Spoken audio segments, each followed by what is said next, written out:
Assalamualaikum warahmatullahi wabarakatuh. Waalaikumsalam warahmatullahi wabarakatuh. Selamat siang, salam sejahtera bagi kita semua. Alhamdulillah kita berjumpa lagi di hari ketiga kelas daring IAPDBD Jatim. Hari ini hari Rabu tanggal 29 Juli tahun 2020, masih dengan tema yang sama, yaitu pengadaan langsung pekerjaan konstruksi berdasarkan Permen PUPR nomor 14 tahun 2020.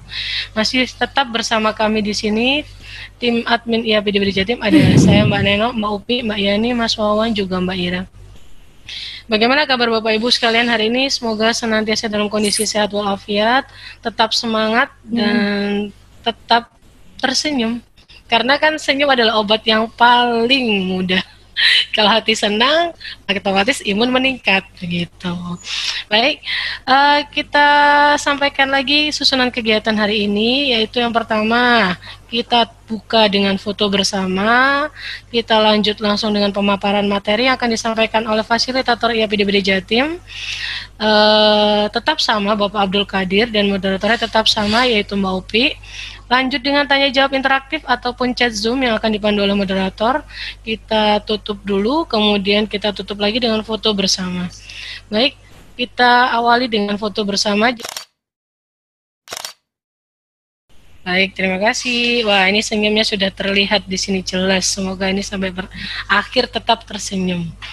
Baik, kita lanjut dengan acara inti, yaitu pemaparan materi yang akan disampaikan oleh Bapak Abdul Qadir. Yang akan menjadi moderator adalah Mbak Upi. Kepada Mbak Upi dipersilakan. Assalamualaikum warahmatullahi wabarakatuh. Waalaikumsalam warahmatullahi wabarakatuh.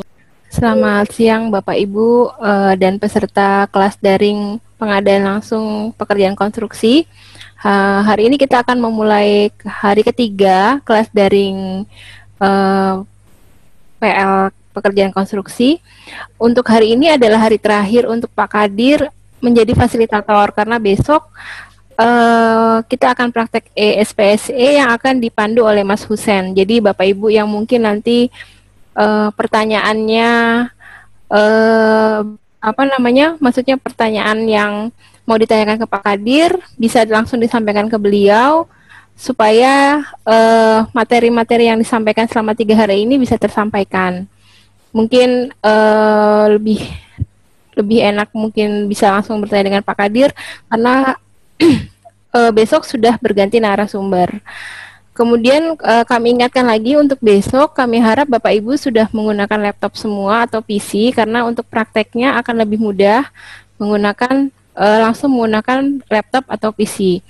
Dan untuk sesi tanya jawab seperti biasa, Bapak Ibu bisa langsung melambaikan tangan atau klik raise hand. Nanti akan kami berikan waktu untuk berbicara langsung dengan fasilitator, atau mungkin Bapak Ibu bisa chat di Zoom. Nanti akan kami langsung bacakan. Tidak perlu menunggu sampai Pak Qadir selesai memberikan materi. Baik, selanjutnya langsung kami berikan waktu kepada Pak Qadir untuk memulai kelas daring siang ini. Monggo Pak Qadir. Mbak, terima kasih Mbak Upi, Mbak Eno. Assalamualaikum warahmatullahi wabarakatuh. Waalaikumsalam warahmatullahi wabarakatuh. Selamat siang, salam sejahtera untuk kita semua. Oke, Bapak Ibu, sepertinya memang yang ditunggu-tunggu, peserta yang ditunggu-tunggu ini ya, Pak Afif sudah masuk, ini kayaknya bikin semangat semuanya. Semoga hari ini ketularan ke semuanya, Pak. Gitu ya. Tetap tersenyum kan, Pak? Gitu. Ya, jadi memang kalau untuk pengadaan barang dan jasa itu bukan aturan yang bikin rumit ya kadang-kadang itu, tetapi memang hal-hal yang non teknis gitu yang kadang membuat para pelaku pengadaan barang dan jasa itu kesulitan. Nah, Bapak Ibu, kemarin sudah ditanyakan, kita sudah mempelajari apa itu perencanaan pengadaan, apa itu persiapan pengadaan. Nah, hari ini kita akan mencoba untuk berdiskusi terkait dengan pelaksanaan pengadaan langsung dan pelaksanaan kontrak pengadaan langsung. Nanti kita akan membahas ya segala hal ikhwal, karena ini hari terakhir tentang pengadaan langsung, dan mungkin ya materi saya itu lebih ke arah konvensional, tadi lebih ke arah non elektroniknya. Sebab untuk yang elektronik besok akan disampaikan oleh narasumber yang berbeda. Nah, dan juga aturan di Permen PUPR-nya sendiri masih menggambarkan alur yang konvensional, bukan alur yang secara elektronik, ya. Jadi ada hal-hal yang memang hal-hal yang tidak perlu sebetulnya kalau di konvensional, tetapi hal-hal yang tidak perlu kalau ada mekanisme di elektronik, tetapi dalam Permen PUPR-nya masih seolah-olah masih diwajibkan. Nah, ini yang nanti akan kita ketahui bersama ya. Nah, Bapak Ibu, ketika di hari pertama kita ngobrol tentang yang namanya proses perencanaan, jadi di sana kita melakukan perencanaan, maka diakhiri setelah melakukan proses identifikasi, menyusun perencanaan, diakhiri dengan menetapkan perencanaan. Saya yakin di banyak OPD masih belum punya tools mengenai penetapan perencanaan pengadaan ya,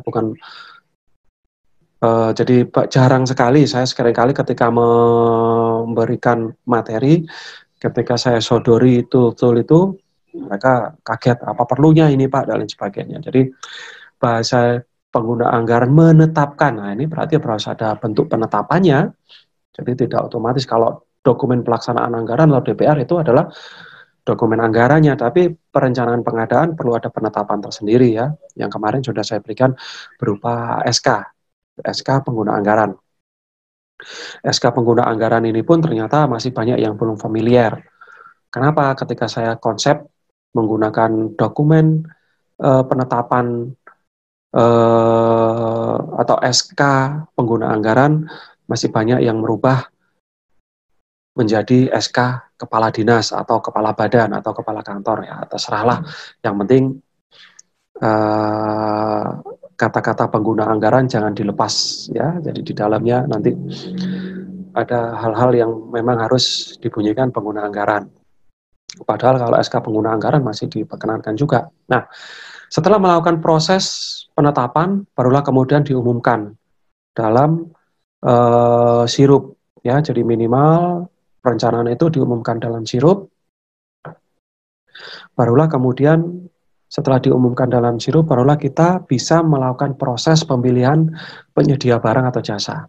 Nah, kalau dalam konteks materi hari ini, maka bisa dilakukan proses pemilihan penyedia jasa konstruksi. Nah, pemilihan dapat segera dilakukan setelah RUP diumumkan. Nah, kenapa? Karena memang di sini dalam sirup itu sudah tertera ada kode paket yang mungkin besok akan dipelajari lebih detail terkait dengan aplikasi ini. Nah, kemudian untuk barang atau jasa yang kontraknya harus ditandatangani pada awal tahun, pemilihan dapat dilaksanakan setelah penetapan pagu anggaran, RKL atau persetujuan RKA perangkat daerah yang dilakukan setelah RUP diumumkan melalui sirup. Jadi, untuk pekerjaan-pekerjaan tertentu ya Bapak Ibu yang memerlukan dari tanggal 2 Januari atau bahkan mungkin tanggal 1 Januari sudah harus ada pekerjaan yang dilaksanakan. Contoh, misalkan pekerjaan di rumah sakit, ya ada makan minum pasien, atau di lembaga pemasyarakatan, atau di kejaksaan, di kepolisian itu ada makan minum tahanan. Di mana pada 1 Januari pun harus tersedia makan minum. Nah, pada kondisi seperti ini sebetulnya Bapak Ibu sepanjang RUP sudah diumumkan, maka Bapak Ibu sudah bisa melakukan proses pengadaan barang dan jasanya. Tetapi ada pula yang, Pak, ini saya belum dapat menyusun RUP, misalkan demikian. Nah, RUP belum ditetapkan Pak karena ketersediaan anggaran bla bla bla bla dan sebagainya. Tidak mungkin tidak mungkin dilakukan secara cepat karena mungkin ada beberapa daerah ya itu yang mempunyai kebiasaan DPA atau RKA-nya itu disetujui di bulan Februari atau Maret. Nah, bagaimana untuk yang di bulan Januari? Padahal pasien harus makan, padahal tahanan juga harus makan, misalkan demikian ya. Maka yang harus dilakukan adalah Bapak Ibu mengumumkan terlebih dahulu RUP-nya. Umumkan dulu. Karena saya yakin biasanya kalau makan minum ini pekerjaan yang rutin ya. Umumkan dulu RUP-nya, baru kemudian dilakukan proses pemilihan penyedia barang dan jasanya. Nah, bagaimana kalau ternyata anggaran itu diumumkan katakanlah 1 miliar, ternyata anggarannya disetujui kurang, atau bahkan sama sekali tidak setujui, maka dalam proses pemilihan penyedia, dalam dokumen pemilihannya, wajib disebutkan bahwa proses pemilihan pengadaan barang jasa ini anggarannya belum ditetapkan, sehingga apabila ada kemungkinan terjadinya anggaran yang disetujui itu kurang dari yang ditenderkan atau kurang dari di proses pemilihan penyedia barangnya atau bahkan mungkin tidak disetujui, maka penyedia tidak dapat menuntut ganti rugi atau ganti untung kepada pengguna jasa. Itu perlunya. Jadi intinya Bapak Ibu bahwa sirup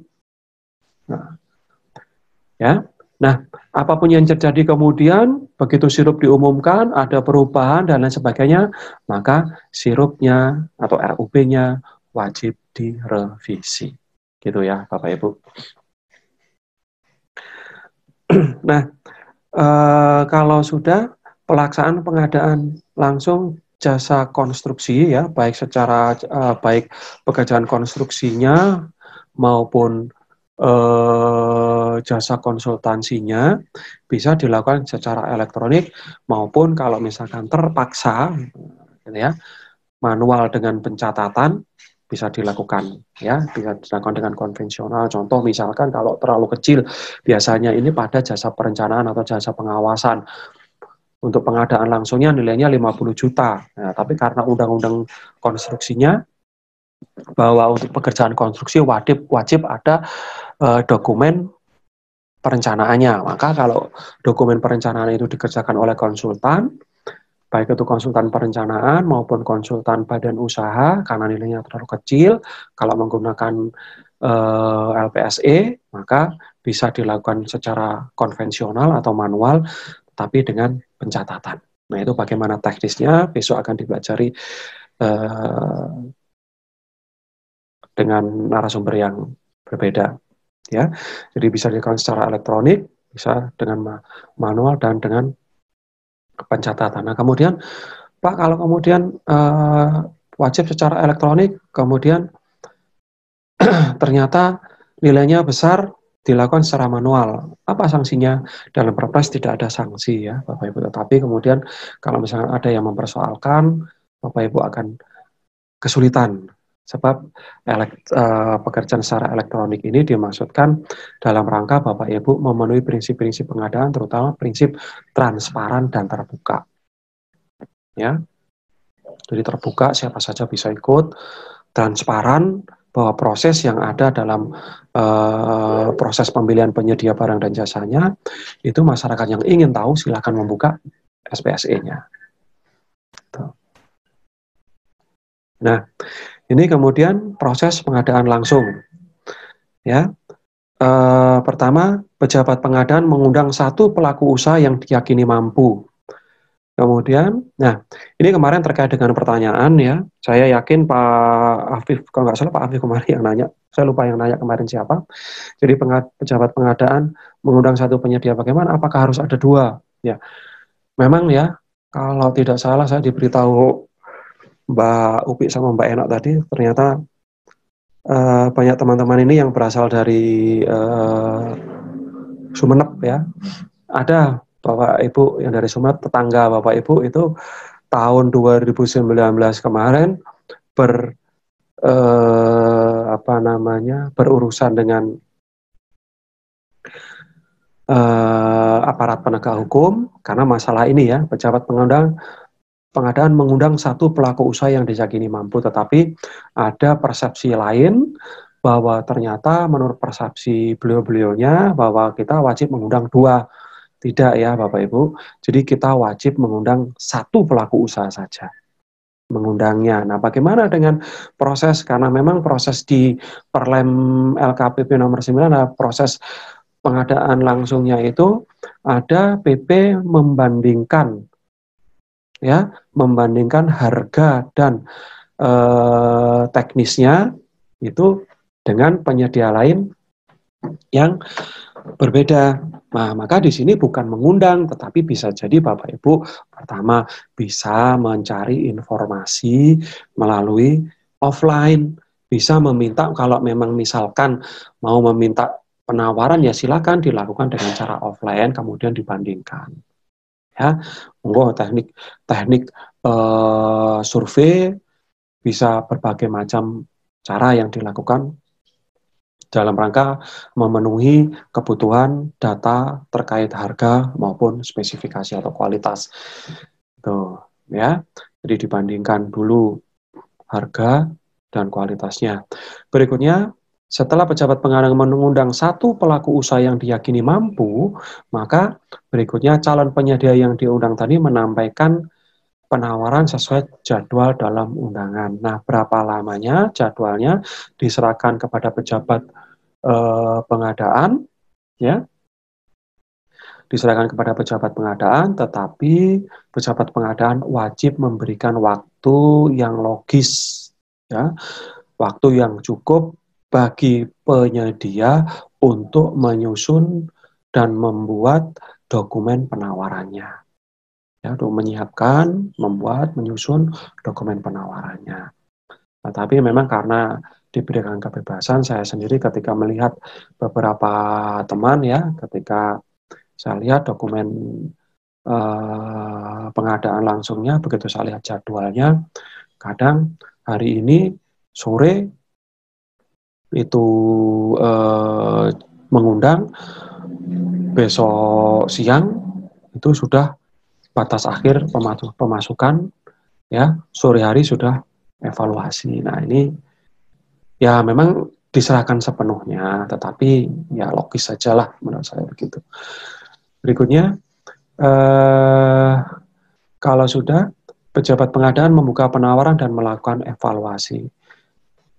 Pejabat pengadaan melakukan pembuktian kualifikasi. Nah, ini yang saya maksud di awal tadi, bahwa memang ada beberapa dalam Permen PUPR itu yang kalau secara manual pembuktian kualifikasi ini dilakukan, tetapi kalau secara elektronik karena kita sudah punya SPSE, bisa jadi pembuktian kualifikasi ini tidak perlu dilakukan ya, karena kita sudah punya sikap. Nah, cuman memang kalau pejabat pengadaan itu penyedia jasanya tidak atau belum pernah terverifikasi dalam sikap, ya berarti pejabat pengadaan wajib melakukan pembuktian kualifikasi. Kemudian berikutnya, pejabat pengadaan melakukan klarifikasi teknis dan negosiasi biaya atau harga. Nah, mungkin ini sedikit berbeda ya, kalau di Perlem itu klarifikasi teknis dan biaya, ya, negosiasi teknis dan biaya, tetapi di sini klarifikasi teknis. Hal ini dimungkinkan karena memang dalam Permen PUPR sudah tidak ada lagi metode pelaksanaan, jadi teknis sudah ada di sini. Jadi Bapak Ibu cukup melakukan klarifikasi teknis saja, kira-kira penyedia ini mampu tidak melaksanakan pekerjaannya, apabila dilaksanakan mampu tidak melaksanakan pekerjaan sesuai dengan kualitasnya. Kemudian melakukan negosiasi biaya atau harga. Nah, negosiasi biaya atau harga ini Bapak Ibu ya, masih juga ada pemahaman bahwa nego itu ada harga yang harus turun. Nah, ini ya Bapak Ibu. Jadi pemahaman negosiasi bahwa ada harga yang harus turun, ini pemahaman yang keliru ya Bapak Ibu. Yang namanya negosiasi dilakukan tidak harus ada harga yang turun. Harga tetap pun diperkenankan. Bahkan harga yang naik pun juga tidak dilarang. Ya, harga yang naik pun tidak dilarang sepanjang yang terpenting adalah bahwa biaya atau harga itu telah sesuai dengan pekerjaannya. Baik itu dari sisi volume maupun dari sisi kualitas. Itu. Jadi tidak harus, nanti berita acara harus ada turun. Saya turunkan Pak sedikit Rp1 aja lah, ngapain kalau pura-pura. Kalau memang ada harga turun, ya sudah turunkan aja. Kalau nggak ada ya nggak usah pura-pura, itu maksud saya. Ya nggak apa-apa, tidak dilarang bahwa negosiasi harga itu tetap atau bahkan naik. Yang penting pejabat pengadaan menjaga kualitas dan kuantitas sesuai dengan biaya atau harganya. Ingat dalam Perpres dan dalam Permen PUPR, meskipun metodenya misalkan ada tender yang menggunakan evaluasi biaya terendah, misalkan begitu, maka tidak ada dalam Perpres maupun dalam Permen PUPR yang menyatakan bahwa biaya termurah. Nah, jadi yang harus menang, biaya termurah yang harus menang adalah biaya termurah di antara penyedia yang lulus evaluasi administrasi maupun teknis. Nah, jadi jangan berpikiran ya, apalagi kalau tender banyak penyedia, kalah harganya paling rendah, kualitasnya paling bagus, harganya paling rendah, kualitasnya paling bagus, dikalahkan, protes, lapor sana sini, lasan sini. Nah, lawung dia administrasinya jelek kok. Ya, gitu ya. Kemudian, nah setelah melakukan pejabat pengadaan melakukan klarifikasi teknis dan negosiasi biaya atau harga, berikutnya adalah pejabat pengadaan melaporkan hasil pengadaan langsungnya kepada pejabat pembuat komitmen. Nah, ini berarti proses oleh pejabat pengadaan sudah dilakukan. Berikutnya dalam hal berdasarkan hasil evaluasi atau pembuktian kualifikasi calon penyedia tidak memenuhi persyaratan atau negosiasi biaya atau harga tidak menghasilkan kesepakatan, maka pengadaan langsung dinyatakan gagal. Ya. Dalam hal hasil evaluasi atau pembuktian kualifikasi calon penyedia tidak memenuhi persyaratan tadi, kalau sudah pembuktian kualifikasi, evaluasi, ternyata dia tidak memenuhi klarifikasi, negosiasi yang harusnya turun, dia tidak mau turun. Ya sudah, gagal. Penyedia digugurkan. Maka pejabat pengadaan mengundang satu calon atau satu pelaku usaha baru yang diyakini mampu. Jangan yang lama lagi, kalau dia sudah gugur, maka tidak boleh kita mengundang penyedia yang sama. Meskipun dia gugurnya di administrasi, misalkan begitu ya. Maka kita mengundang yang berapa kali kita bisa menggagalkan dan mengundang penyedia yang baru, banyak kali boleh. Kelamaturnya tidak sepanjang memang yang bersangkutan benar-benar gugur. Ya, jadi boleh banyak kali, 1 kali, 2 kali, 3 kali boleh. Orang kita memang berhak. Jadi pejabat pengadaan itu adalah orang yang memiliki kewenangan untuk memilih penyedia. Ya, diberikan hak untuk memilih penyedia. Maka kalau sudah hak memilih penyedia diserahkan ke pejabat pengadaan, maka kuasa pengguna anggaran atau pengguna anggaran sudah stop, nggak usah ikut-ikutan milih. Apalagi mengarahkan, pejabat pengadaan tolong pilih yang ini aja yang menang, ini yang nggak boleh. Ya, gitu. Berikutnya, ini undangan pengadaan langsung. Izin Pak Kadir, Ya. interupsi. Ya. Ada pertanyaan dari Ibu Siti Arumani.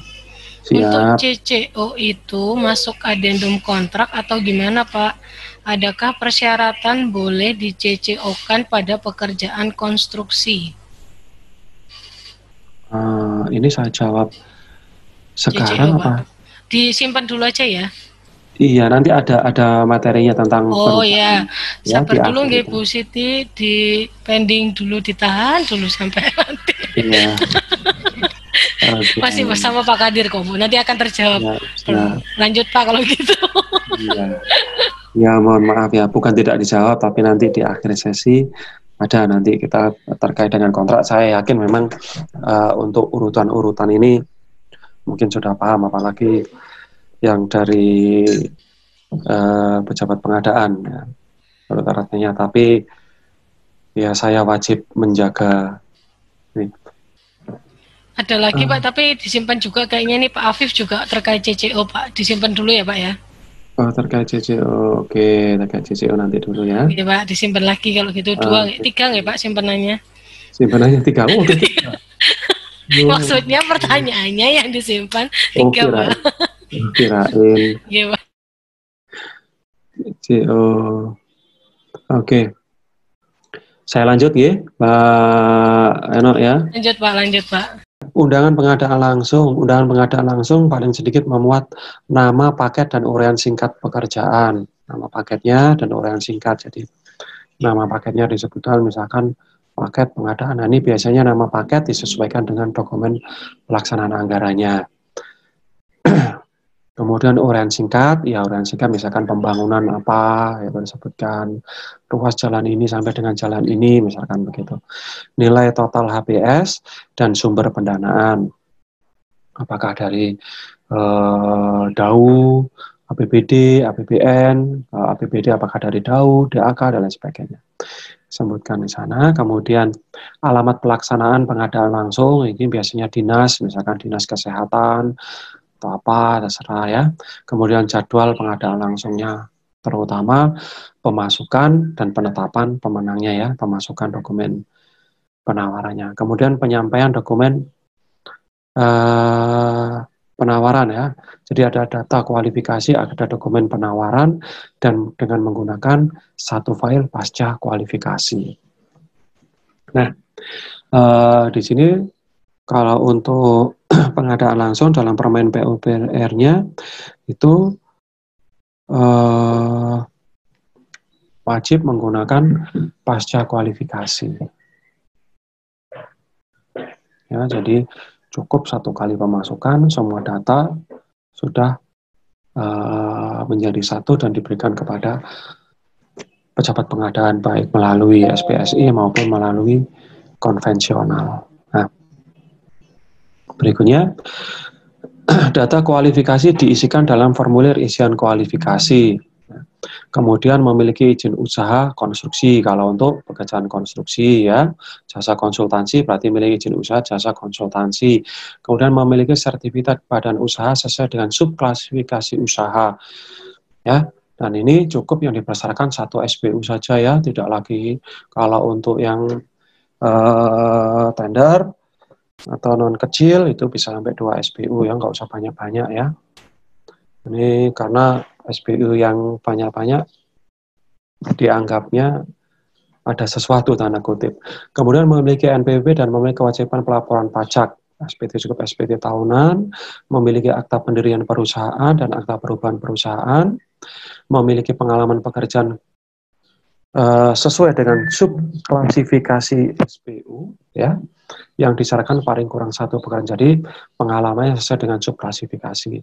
Kemudian dalam kurun waktu 4 tahun terakhir baik di lingkungan pemerintah, swasta maupun termasuk pengalaman subkontrak. Kecuali variabel. Nah, ini kemarin kalau tidak salah, apakah ada pertanyaan? Apakah pelaku usaha atau penyedia yang baru boleh ikut proses pengadaan barang dan jasa? Kalau tidak boleh, berapa usia pelaku usaha yang diperkenankan ikut? Boleh ya Bapak Ibu, usia 1 hari pun boleh ya, usia 1 hari pun sudah langsung ikut boleh. Tetapi begitu usianya lebih dari 3 tahun ya, lebih dari 3 tahun maka wajib memiliki pengalaman, itu saja sih. Jadi kalau kurang dari 3 tahun ya nggak wajib pengalaman. Memenuhi sisa kemampuannya dengan perhitungan SKP 5 dikurangi P, di mana P adalah jumlah paket pekerjaan konstruksi yang sedang dikerjakan.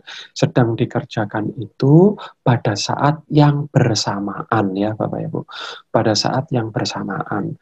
Jadi pada saat yang bersamaan, baik menurut Perpres maupun Permen PU pada saat yang bersamaan, usaha kecil itu hanya diperkenankan hanya 5 paket saja, paling banyak, lebih dari itu dilarang. Kecuali kalau 5 paket sudah selesai di bulan Juni, maka bulan Juli dia ikut paket lagi.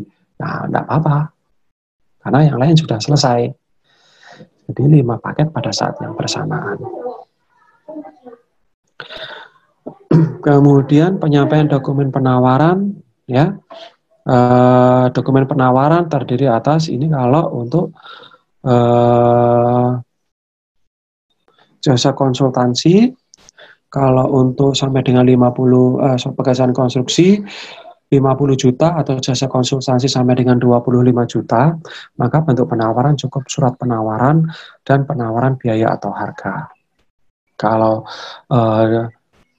di atas 25 sampai dengan 100 jasa konsultansi untuk pekerjaan konstruksi, di atas 50 sampai dengan 200 juga, maka dokumen penawarannya surat penawaran yang terdiri atas surat penawaran teknis dan surat penawaran biaya. Jadi kalau sampai dengan 50 atau sampai dengan 50 juta, cukup surat penawaran biaya saja. Itu ya Bapak Ibu. Kemudian evaluasi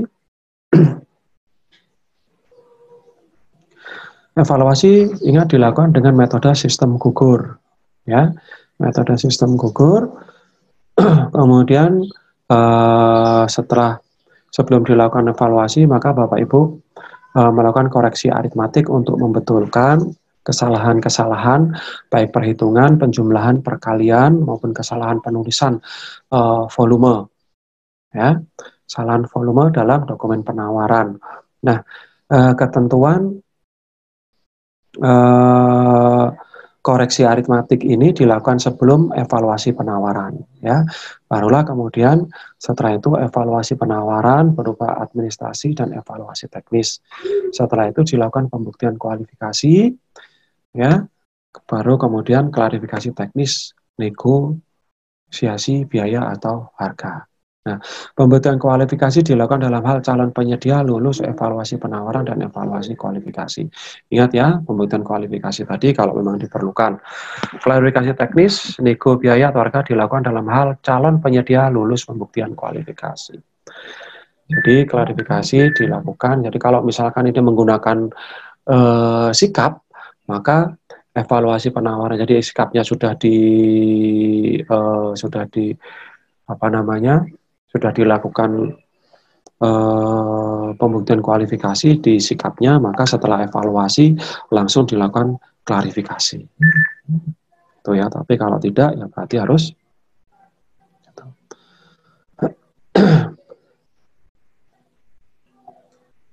berikutnya, pejabat pengadaan melaporkan kepada PPK dalam bentuk, nah setelah dilakukan, maka berita acara tugas dari pejabat pengadaan berikutnya adalah melaporkan kepada pejabat pembuat komitmen, ya. Jadi PP melaporkan kepada BPK dalam bentuk BAHPL, berita acara hasil pengadaan langsung beserta dokumen penawaran dan data kualifikasi diserahkan. Ya, jadi BPK nanti yang menyimpan dokumen ini semua, dari dokumen PL-nya diserahkan kepada BPK. PP hanya menyimpan dokumen yang ada di aplikasi, ya. Berita acara hasil pengadaan langsung memuat paling sedikit tanggal berita acara, nama dan alamat channel penyedia, total harga penawaran, total harga hasil negosiasi, ya, termasuk juga apabila ada koreksi terkait dengan total harga negosiasi, terkait dengan harga penawar, maka total harga penawaran dan total harga hasil koreksi aritmatik. Dan harga hasil negosiasi. Kemudian unsur-unsur yang dievaluasi. Jadi berita acara evaluasinya itu dicantumkan dalam berita acara. Nah, ini apabila proses pengadaan langsung gagal ya, jadi kalau secara keseluruhan, ini gambaran secara keseluruhan, tender atau seleksi gagal dan tidak lanjutnya, jika pelaksanaan ini, kalau untuk tender ya, menggunakan pra, gagal, nah ini dievaluasi penyebab kegagalannya, kemudian dianggap gagal kalau jumlah peserta yang lulus pra kurang dari 3. Kemudian ketika tidak ada memasukkan dokumen kualifikasi meskipun telah diberikan perpanjangan waktu, maka dilakukan proses prakualifikasi. Ya. Kemudian kalau pada saat ulang, ya tender ulang ternyata hanya 1 peserta, maka proses dilakukan seperti penunjukan langsung. Bukan diulang dengan mekanisme penunjukan langsung, tetapi 1 peserta ini dilakukan prosesnya seperti penunjukan langsung. Gitu ya. Kemudian apabila peserta hanya 2, maka tender atau seleksi dilanjutkan. Ya seperti proses tender atau seleksi, ada evaluasi dan lain sebagainya. Kalau tender tidak ada nego, maka di sini pun ketika peserta 2 tidak ada nego. Nah, begitu di sini pesertanya cuma 1, maka proses dilanjutkan ada negosiasi dan lain sebagainya. Karena prosesnya seperti proses penunjukan langsung. Pengadaan langsung gagal dan tindak lanjutnya ya. Pengadaan langsung gagal apabila terdapat kesalahan dalam proses pengadaan langsung. Kemudian terdapat kesalahan dalam dokumen pemilihan pengadaan langsung atau proses pengadaan langsung tidak sesuai dengan peraturan perundang-undangan. Maka proses tersebut digagalkan oleh pejabat pengadaan dan proses pengadaan langsungnya diulang dengan penyedia yang sama. Karena kesalahan itu ada di PP, maka penyedianya ya harus sama. Kasih dia kesempatan ya Bapak Ibu. Jangan karena sok-sok salah, kemudian sok-sok salah diubah, kemudian dilanjutkan dengan penyedia yang berbeda. Ini kasihan, ada apa ini kok berbeda, nah kan begitu ya, maka tidak diperkenankan Bapak Ibu untuk melakukan mengganti penyedia jasanya. Berikutnya kalau misalkan pengadaan langsung gagal di mana terjadi KKN yang melibatkan pejabat pengadaan dan atau calon penyedia, maka kalau sudah semacam ini, maka pengadaan langsung wajib diulang, ya, digagalkan. Kemudian penyedia diganti, termasuk juga pejabat pengadaannya diganti. Ya, kalau ada KKN antara PPL, antara PP dengan penyedia, maka kedua-duanya harus diganti. Dan kemudian apabila memang menimbulkan kerugian negara, maka bisa ditindaklanjuti dengan sebagaimana ketentuan yang ada. Maka bisa dilaporkan yang bersangkutan itu kepada siapa laporannya? Kepada APIP ya, bukan kepada kejaksaan ataupun kepada kepolisian. Jadi laporannya itu kepada APIP. Kemudian calon penyedia tidak menyampaikan dokumen penawaran dan dokumen kualifikasi sesuai jadwal dalam undangan. Jadi kalau sudah semacam ini, kemudian calon penyedia tidak lulus evaluasi atau pembuktian kualifikasi, tidak tercapai kesepakatan pada saat klarifikasi teknis dan atau negosiasi biaya atau harga. Jadi kalau memang penyedianya dirasa tidak kompeten, maka pengadaan langsung diganti, pengadaan langsung diulang, digagalkan dan diulang dengan mengundang penyedia lain yang berbeda. Nah, itu tindak lanjut. Nah, kemudian apabila yang bersangkutan, nah Berikutnya, bisa jadi Bapak Ibu ada pengadaan langsung yang gagal ketika berada di tingkat PPK ya.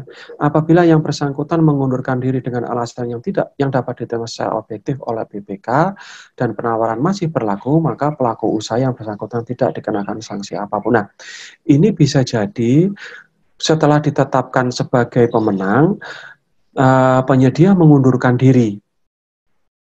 Ya, penyedia mengundurkan diri. Nah, Bapak Ibu, baik pada proses tender, ya, seleksi maupun penunjukan langsung, pengadaan langsung, keberlakuan dokumen penawaran ini harus terjaga ya Bapak Ibu. Jangan sampai ada celah, ya.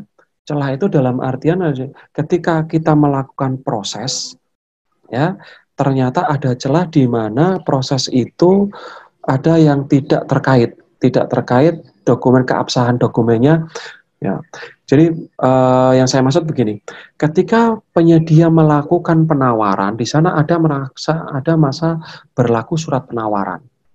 Nah, ketika masa berlaku surat penawaran itu sudah habis dan kita masih melakukan proses misalkan evaluasi, maka hasil dari proses evaluasi itu ketika penyedia menolak jadi tidak berlaku. Kenapa? Karena dokumen penawarannya sudah tidak berlaku lagi. Ya, oleh karena itu, Bapak Ibu sebagai pejabat pengadaan maupun sebagai pokja, apabila ada proses tender, seleksi, penunjukan langsung maupun pengadaan langsung, jadi tolong dijaga masa berlakunya dokumen penawaran ini. Ya, nah, jangan sampai, jadi dijaga sampai dengan tanda tangan kontrak. Jadi dijaga masa berlaku surat penawaran ini. Jadi di awal dia berusaha sudah mengikatkan diri, jangan sampai lepas ikatannya, kemudian diikat lagi nanti di kontrak. Nah, ketika tanda tangan kontrak itu surat penawaran seyogyanya masih berlaku. Ya. Nah, paling tidak di SPPBJ lah ya, surat penunjukan penyedia barang dan jasa. Kemudian, nah, apabila yang bersangkutan mengundurkan diri dengan alasan yang dapat diterima secara objektif oleh PPK dan masa penawarannya masih berlaku, maka pelaku usaha yang bersangkutan tidak dikenakan sanksi apapun. Di sini Bapak Ibu, ya, ada dua yang perlu saya garis bawahi. Jadi pertama adalah dengan alasan yang dapat diterima secara objektif oleh PPK. Ini juga ya bagi pokja, ya, karena ada mengundurkan diri, ya, dengan alasan yang dapat diterima. Alasan yang dapat diterima itu seperti apa? Pertama, memang Bapak Ibu, ya, baik PPK dalam hal ini pengadaan langsung maupun pokja atau PB ya, ketika mengundurkan diri dalam masa sebelum penetapan, maka di sini Bapak Ibu diberikan keleluasaan, diberikan kewenangan untuk menerima setiap alasan dari penyedia atau dari setiap pelaku usaha atau dari setiap peserta pemilihan itu yang mengundurkan diri, diberikan keleluasaan. Objektif yang dapat diterima seperti apa, Pak? Ya, kalau dalam yang namanya alasan itu banyak sekali. Bahkan saya pernah menemui, Pak, saya tidak bisa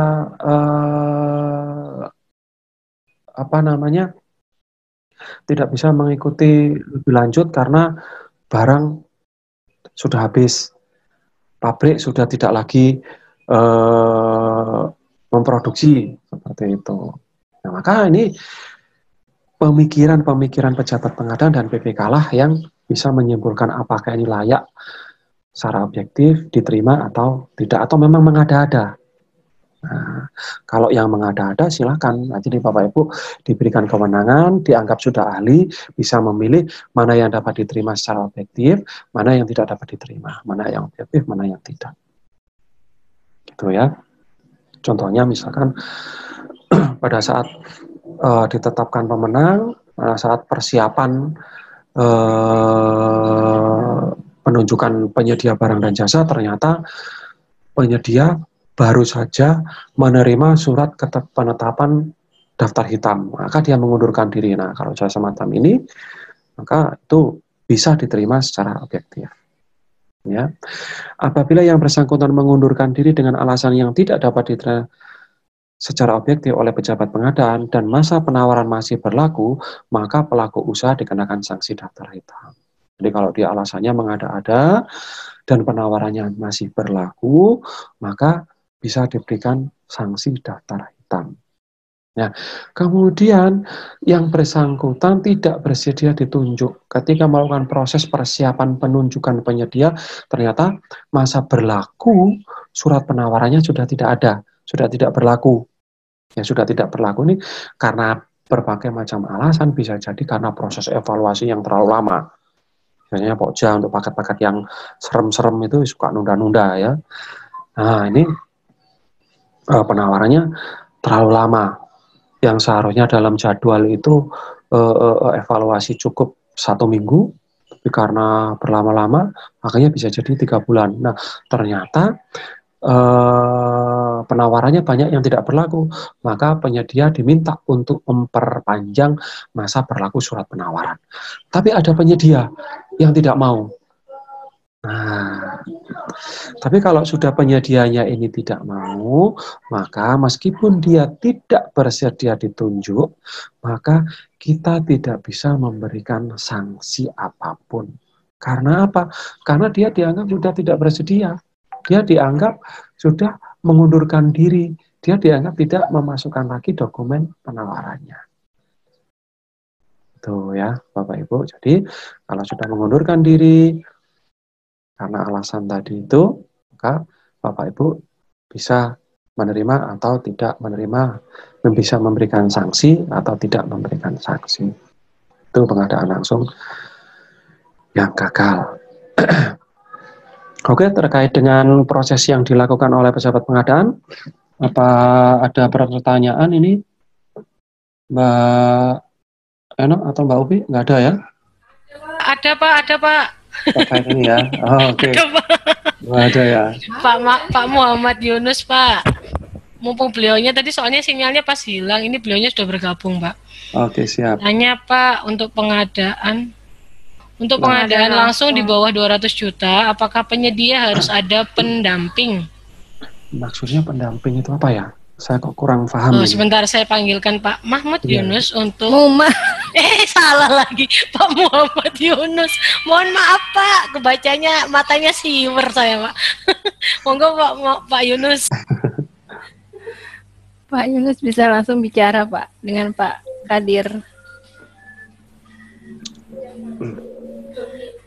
Oke, kalau nggak ada, kalau nggak ada ya saya asumsikan saja ya.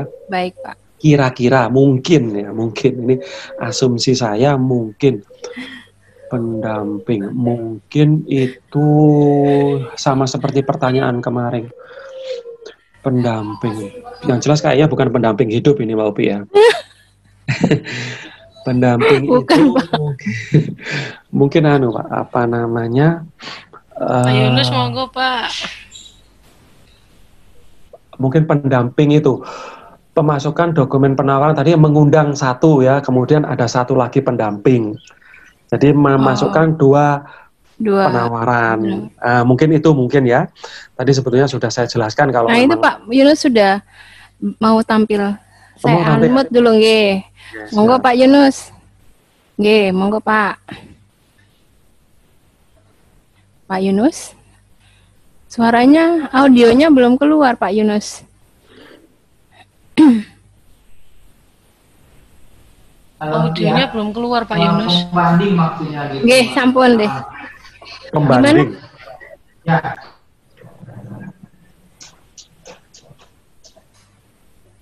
Pembanding Pak Yunus ya? Ya. Oke, pembanding. Siap. Pembanding. Penyedia harus ada pembanding ya. Memang dalam Perlem 9 memang di sana disebutkan bahwa untuk proses pengadaan langsung PP membandingkan. Nah, membandingkan tadi sudah saya bahas ya, membandingkan dengan penyedia lainnya, dengan penyedia yang berbeda. Memang ada pembanding.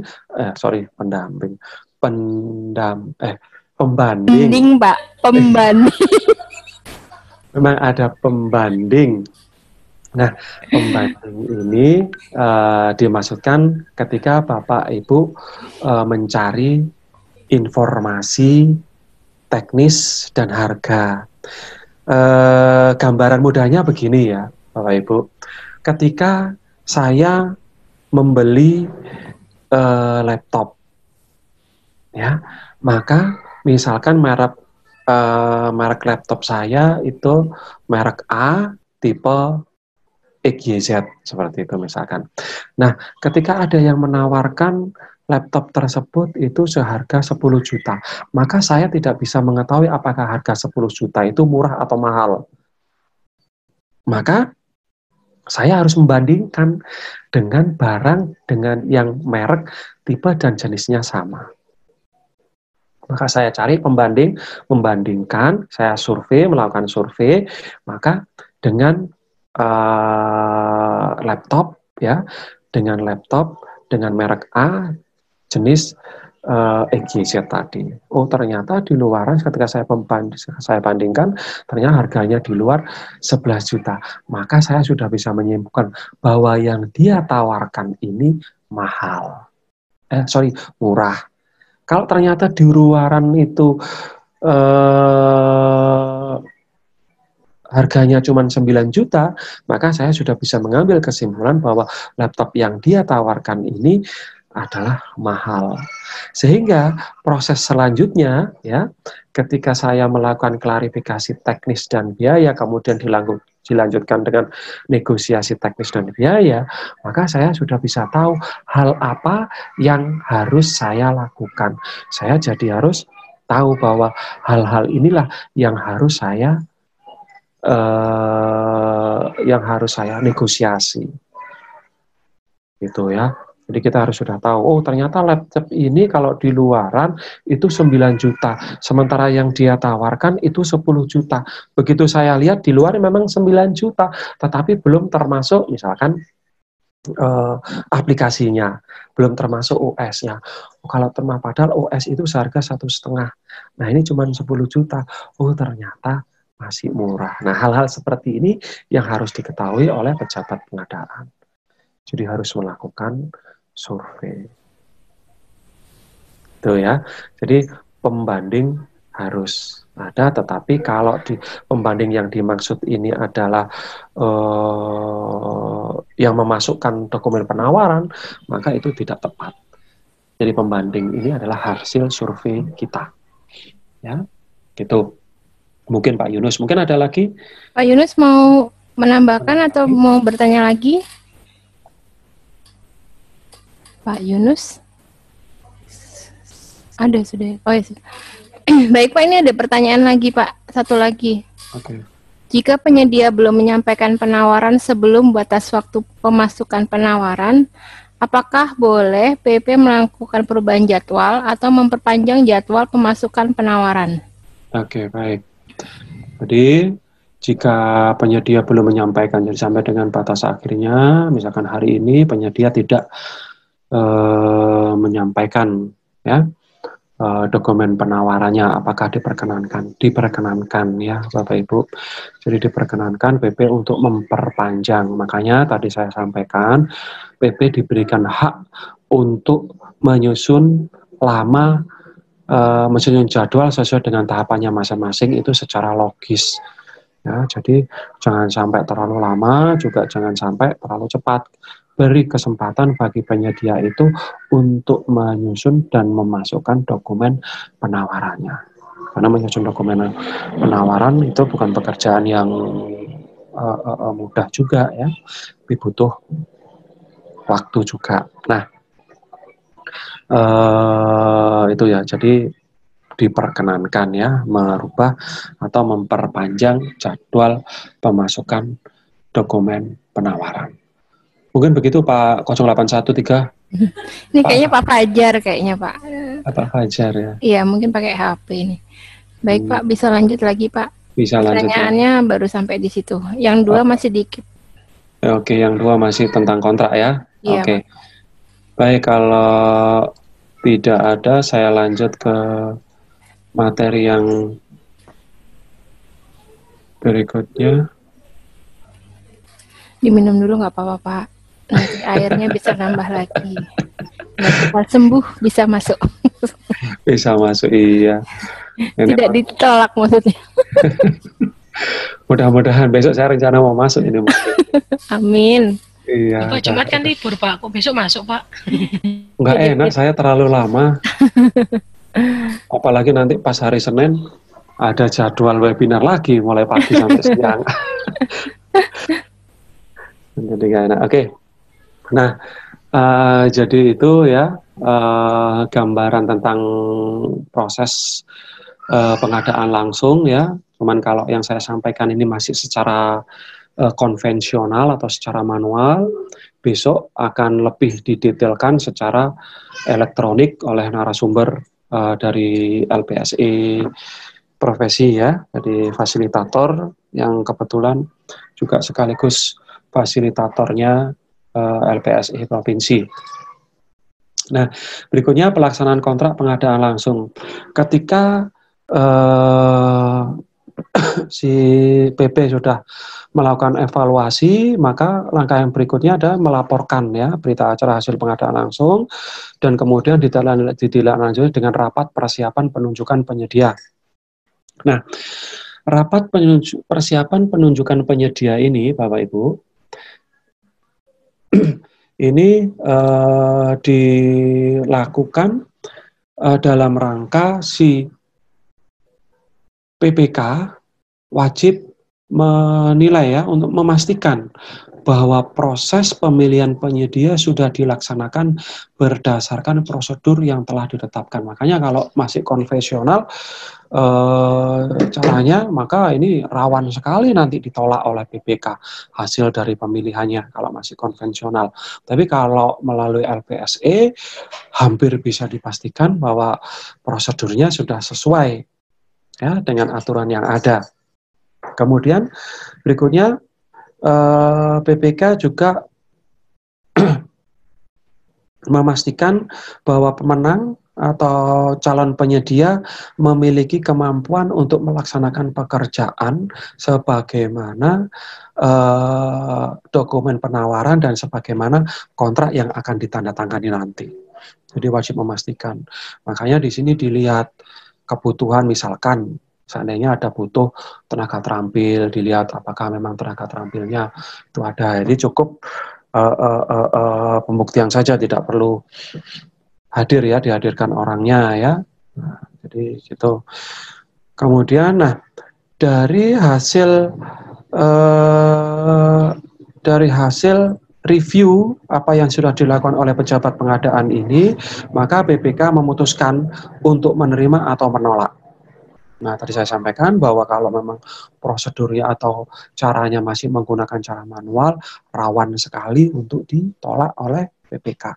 Maka seyogyanya meskipun masih diperkenankan dengan cara manual ya Bapak Ibu, tetapi tolong pengadaan langsungnya menggunakan metode yang ada di LPSE sehingga tidak lagi rawan ditolak ya Bapak Ibu.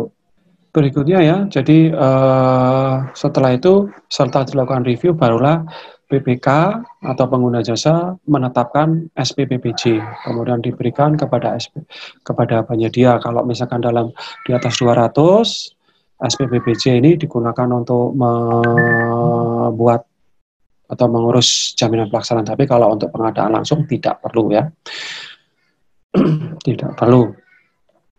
Nah, nanti dalam pelaksanaan kontrak, tadi ada rapat persiapan, ada penetapan SPPBJ, ada penandatanganan kontrak, ada pemberian uang muka, ada pembayaran prestasi pekerjaan, ada perubahan kontrak, dan lain sebagainya. Nah, akan kita bahas. Nah, SPPBJ ya diberikan setelah diterbitkan paling lambat 5 hari setelah berita acara hasil pengadaan langsung. Jadi BAHPL-nya diberikan kepada PPK, PPK melakukan review atau rapat persiapan penunjukan, PPK menetapkan SPBJ. Nah, dari BAHPL ya sampai dengan keluarnya SPPBJ ini, maka paling lambat hanya 5 hari saja, tidak boleh lebih. ya, tidak boleh lebih.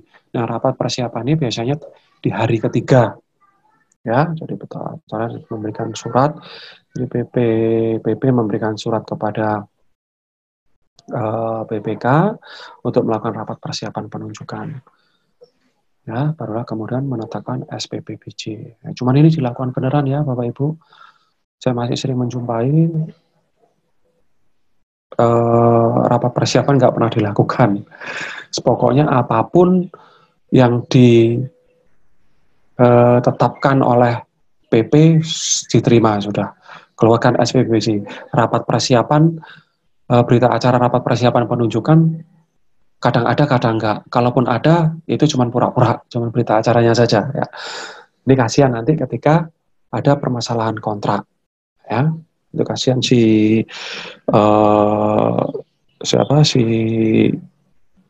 PPK-nya kalau semacam ini.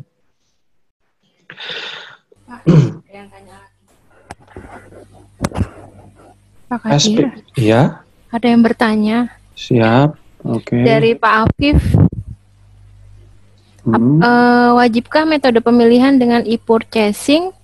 Apakah dasar hukumnya?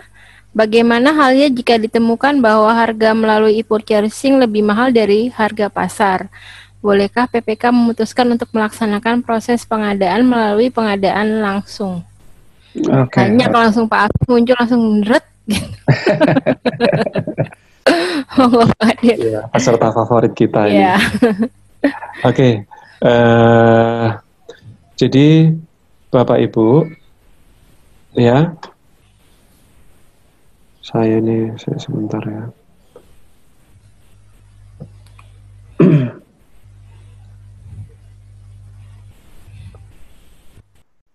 Jadi Bapak Ibu, apakah wajib menggunakan e-purchasing? Saya dejavu lagi. Kayaknya sudah saya jawab, apa kelas pagi? Lupa saya. Tapi yang jelas ya Bapak Ibu, e-purchasing, apakah itu wajib? Dalam Perpres 16 ya, menggunakan e-purchasing itu dianjurkan. Tidak wajib sebetulnya, ya, tidak wajib kita menggunakan e-purchasing. E-purchasing atau e-katalog itu wajib hanya untuk pengadaan strategis nasional. Ini pun pengadaannya harus ditetapkan oleh kepala daerah. Ya, kepala daerah kalau di daerah atau kalau di pusat ditetapkan oleh kementerian. Itu wajib. Tetapi kalau untuk pengadaan yang tidak masuk ke kategori tadi strategis nasional maka tidak wajib. Diperkenankan Bapak Ibu menggunakan non e-purchasing atau non e-katalog. Nah, kemudian tadi bagaimana kalau ditemui dalam e-purchasing itu ternyata ada yang lebih mahal. Nah ini karena memang tidak wajib, maka silakan menggunakan kalau memang dirasa pengadaan barang dan jasa di sekitar Bapak Ibu itu lebih murah, ya, dengan kualitas tipe, jenis yang sama, dan pelayanan yang sama, maka dipersilahkan Bapak Ibu melakukan proses pengadaan barang jasa secara manual, maksudnya di sekitar Bapak Ibu menggunakan non e-katalog diperkenankan. Contoh misalkan pengadaan AC. AC kalau mungkin ya, saya nggak tahu ya, mungkin saja kalau di contohnya saja ya, kalau misalkan di e-katalog itu kalau pengadaan AC-nya mungkin 10 juta. Nah, kemudian ongkos, tapi tidak termasuk ongkos, belum termasuk ongkos kirim, belum termasuk biaya pemasangan, belum termasuk biaya pipa, kabel, dan lain sebagainya. Nah, ternyata di lingkungan kita ada 11 juta, tapi semuanya sudah include, sudah termasuk pemasangan, sudah termasuk pipa dan kabel, dan lain sebagainya. Apa yang harus kita putuskan? Maka diperkenankan Bapak Ibu menggunakan EPL, pengadaan langsung saja, diperkenankan. Ya, tetapi memang saya kok ragu ya kalau, ya tapi mungkin saja sih Tapi saya kan sangat merasa lebih aman daripada saya menggunakan secara non e-katalog. Jadi gitu ya, Mbak Upi. Ya. Lupa ya Pak nama saya. Pak, ini ada pertanyaan lagi, tapi kayaknya terkait sama CCU deh Pak. Disimpan nanti aja ya CCU. Iya, oke, disimpan dulu Nah, aja. terus ada lagi, yang satu lagi, penyedia konstruksi akan melaksanakan pekerjaan di kepulauan. Pada saat pengangkutan di tengah perjalanan kapal tenggelam dan semua bahan untuk pekerjaan tidak bisa diselamatkan. Apakah PPK tetap melakukan pembayaran untuk biaya pembelian bahan, atau PPK langsung melakukan pemutusan kontrak dan tidak membayar penyedia tersebut? Mohon petunjuknya Pak Kadir. Iya, oke. Jadi hal-hal semacam ini itu ibaratnya begini ya, Bapak Ibu. Contoh ya, nggak usah terlalu mudah. Ketika Bapak Ibu mau beli bakso depan rumah. Gara-gara bakso lewat ya Pak? Tek, tek, tek. Nah, ternyata kita udah pesen 1 mangkok.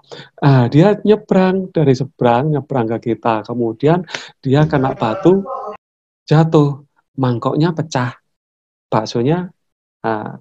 Apakah kemudian kita bayar bakso itu? Logis nggak kalau kita bayar? Oleh karena itu, dalam hal ini, maka kembalikan lagi apakah hal tersebut sudah dituangkan dalam kontrak atau belum. Nah, kalau memang sudah dituangkan, lakukan apa yang ada di. Saya kira tidak etis kalau kemudian mereka dalam rangka persiapan, bahan dan lain sebagainya sudah dibawa, kena air laut, habis tidak ada buktinya, kemudian kita bayar. Apa yang digunakan untuk? Belum ada prestasi pekerjaan, tetapi hal ini bisa dibuktikan. Kita tidak membayar 100%, tetapi itu bisa dibicarakan dengan melibatkan aparat pengawas internal pemerintah. Itu maksud saya. Jadi kalau misalkan ada tukang bakso lewat, jatuh, ya kita nggak bayar baksonya, tapi bolehlah kita kasih ongkos-ongkos supaya dia semangat lagi jual baksonya. Nah, gitu ya, rombongnya misalkan kena. Gitu, ya. Jadi, kok saya ngomong, ini mestinya saya ngomong di akhir ya, kebabasan ya, saya yang ngomong masalah pembayaran tadi ya. Gak apa-apa Pak, ini apa namanya, clue. Spoiler. Ya, spoiler. Spoilernya. Iya. SPBBJ untuk pekerjaan kontrak ini sudah ya, administrasi untuk pembayaran ganti rugi, termasuk untuk pemindahan hak atas tanah diselesaikan di SPBJ. Nah, bagaimana kalau dengan ketentuan tadi ya, Bapak Ibu, SPBBJ wajib dikeluarkan 5 hari. Nah, oleh karena itu ya, proses BAHPL-nya kalau misalkan ternyata proses evaluasi gagal, proses administrasi untuk ganti rugi itu ternyata masih belum selesai, ya diperkirakan belum selesai sampai dengan SPBBJ, maka proses evaluasinya bisa diperpanjang. Kemudian administrasi untuk pembayaran ganti rugi sebagian lahan telah diselesaikan untuk pembebasan lahan yang dilakukan. Jadi intinya SPBBJ kalau tanah sudah siap, ya, sebab kalau tidak siap malah akan menjadi hal-hal yang bermasalah, hal-hal yang berisiko di kemudian hari. Sebab bahkan saya pernah menjumpai sudah tanda tangan kontrak, sudah SPMK, begitu penyedia mau melaksanakan pekerjaan diusir oleh masyarakat. Kenapa? Karena tanah tersebut ternyata milik masyarakat. Nah, ini yang aneh. Ya, jangan sampai terjadi. Kemudian penandatangan kontrak atau SPK. Kontrak atau SPK ditandatangani dengan ketentuan DIPA atau DPA telah ditetapkan. Jadi sudah ada kepastian anggaran. Dilarang yang namanya PPK menandatangani kontrak apabila belum ada kepastian anggaran. Penandatangan kontrak dilakukan setelah SPPBJ diterbitkan, ditandatangani oleh pihak yang berwenang menandatangani kontrak. SPK ditandatangani paling lambat 14 hari kerja setelah diterbitkan SPPBJ. Ya, ini ya Bapak Ibu, jadi SPK wajib paling lambat itu 14 hari kerja. Kalau SPMK silakan. Ya. Biasanya SPMK jadi cara untuk memperlambat juga apabila di site pekerjaannya itu ada persoalan. Nah, Berikutnya,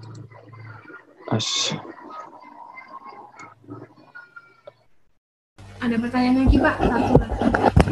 terkait apa Mbak? Dalam penunjukan langsung di bawah 200 juta, apa-apa saja persyaratan yang dicantumkan dalam SPK? Dalam penunjukan di Langsung. bawah 200 200 juta, apa-apa saja persyaratan yang dicantumkan dalam SPK? Persyaratan apa ya? Pak Zahalmi. Di unmute ya Pak Zahalmi, Iya, mungkin silakan, bisa mungkin bertanya. Mbak. Monggo Pak Iya. Zahalmi. Saya nggak tahu nih persyaratan SPK itu yang seperti apa. Pak Zahalmi. Iya, Monggo, iya Pak. Bu. Sudah keluar suaranya, bisa langsung Iya, bertanya maksudnya dengan gimana Pak ini Kadir. Pak? Maksudnya yang tertera dalam SPK-nya, persyaratan yang jadi persyaratannya apa aja itu Pak? Gimana Pak? Kurang jelas Pak? Yang di dalam SPK-nya yang menjadi persyaratan dari rekanan itu apa aja itu Pak yang dicantum? Oh, persyaratan rekanannya. Jadi proses Ya. penunjukan langsung di bawah 200 juta, apa saja persyaratan yang ditetapkan dalam dokumen pemilihannya. Jadi kalau dokumen pemilihannya ya Pak, Ya. iya. Jadi sama Pak ya. Jadi kalau untuk penunjukan langsung sampai dengan 200 juta ini ya, karena ini biasanya untuk tergantung kondisinya ya. Kalau memang penunjukan langsung karena kondisi darurat, maka yang ditanya pengadaan langsung ini Pak ya, bukan Penunjukan langsung Pak. penunjukan langsung Pak ya, bukan pengadaan langsung ya. Boleh Mbak Upi saya jawab ini ya? Oh monggo Pak, silakan Ya, Bapak. boleh ya. Iya. Penunjukan Pak ya, bukan pengadaan Pak ya. Jadi kalau Ya, benar. ya, jadi kalau penunjukan langsung sama ya, hampir sama dengan pengadaan langsung, kecuali kalau untuk dalam kondisi darurat. Kalau kondisi darurat, jadi kalau penunjukan langsung, mekanismenya mirip dengan mekanisme pengadaan langsung ya, Bapak Zahalmi. Tetapi kalau khusus untuk yang darurat, maka itu memang berbeda. Tidak ada proses yang dilakukan. Jadi seperti masa pandemi saat ini, kalau proses penunjukan langsungnya tidak perlu ada proses pemilihan penyedianya. Jadi kalau mungkin misalkan Bapak mau membangun ruang isolasi, satu ruang isolasi katakanlah sampai 150 juta misalkan begitu. Maka karena cukup 150 juta, maka karena ini memang darurat kondisinya, maka tidak perlu ada proses pemilihan. Jadi tidak perlu ada proses pemilihan penyedianya. Jadi langsung PPK menunjuk penyedia di sekitar situ yang dianggap mampu. Langsung ditunjuk saja, kemudian langsung dilakukan proses opnam di lapangan. Jadi kira-kira butuh apa saja dan lain sebagainya. PPK dengan penyedia. Jadi proses dengan PP tidak ada. Kalau untuk darurat.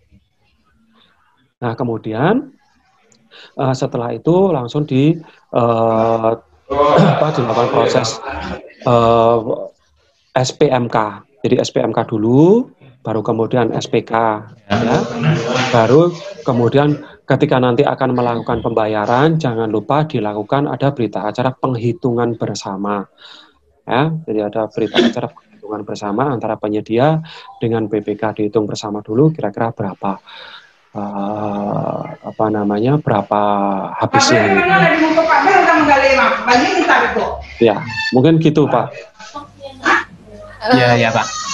Oke, sudah jelas Pak Zahalmi? Ya, jadi tidak ada proses pemilihan. Iya Pak. Iya. Monggo Pak Kadir lanjut lagi. Ya, baik. Nah, berikutnya pihak yang berwenang menandatangani kontrak, yaitu direktur utama atau pimpinan perusahaan.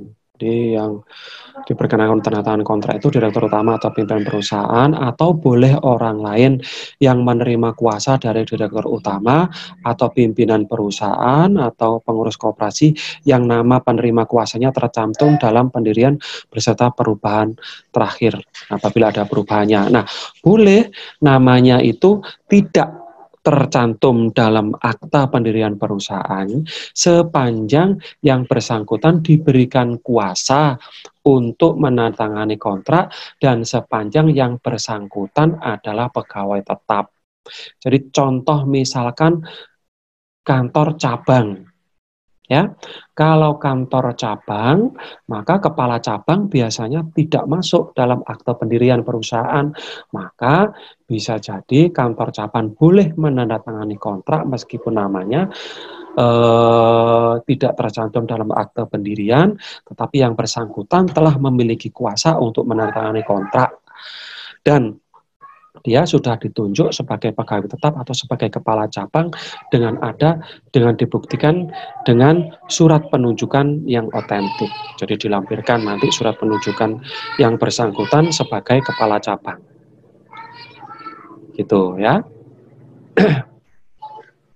Berikutnya, pembayaran prestasi pekerjaan diberikan kepada penyedia setelah dikurangi angsuran pengembalian uang muka, retensi, dan denda. Nah, kemudian retensi sebesar 5% digunakan sebagai jaminan pemeliharaan pekerjaan konstruksi. Kemudian pengadaan langsung. Nah, Bapak Ibu, kalau dalam rangka pembayaran ini, sebetulnya dalam pekerjaan konstruksi itu,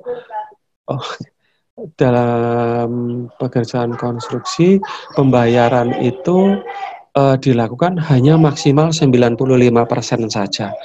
Yang 5% itu ditahan, ya, tetap tidak dicairkan atau masih tetap dalam DPA, tidak dicairkan, ya. Jadi dibayarkan maksimal 95%.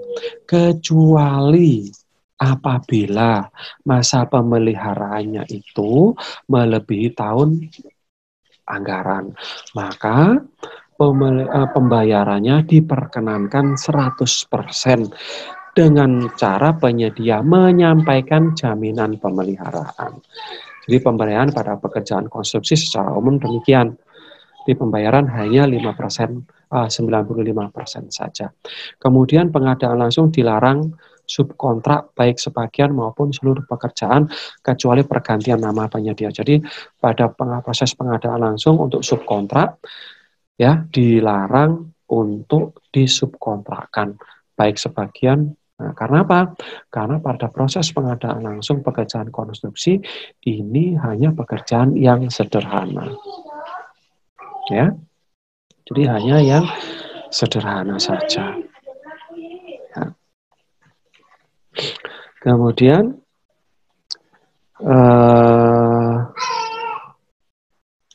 berikutnya, nah pembayaran prestasi pekerjaan.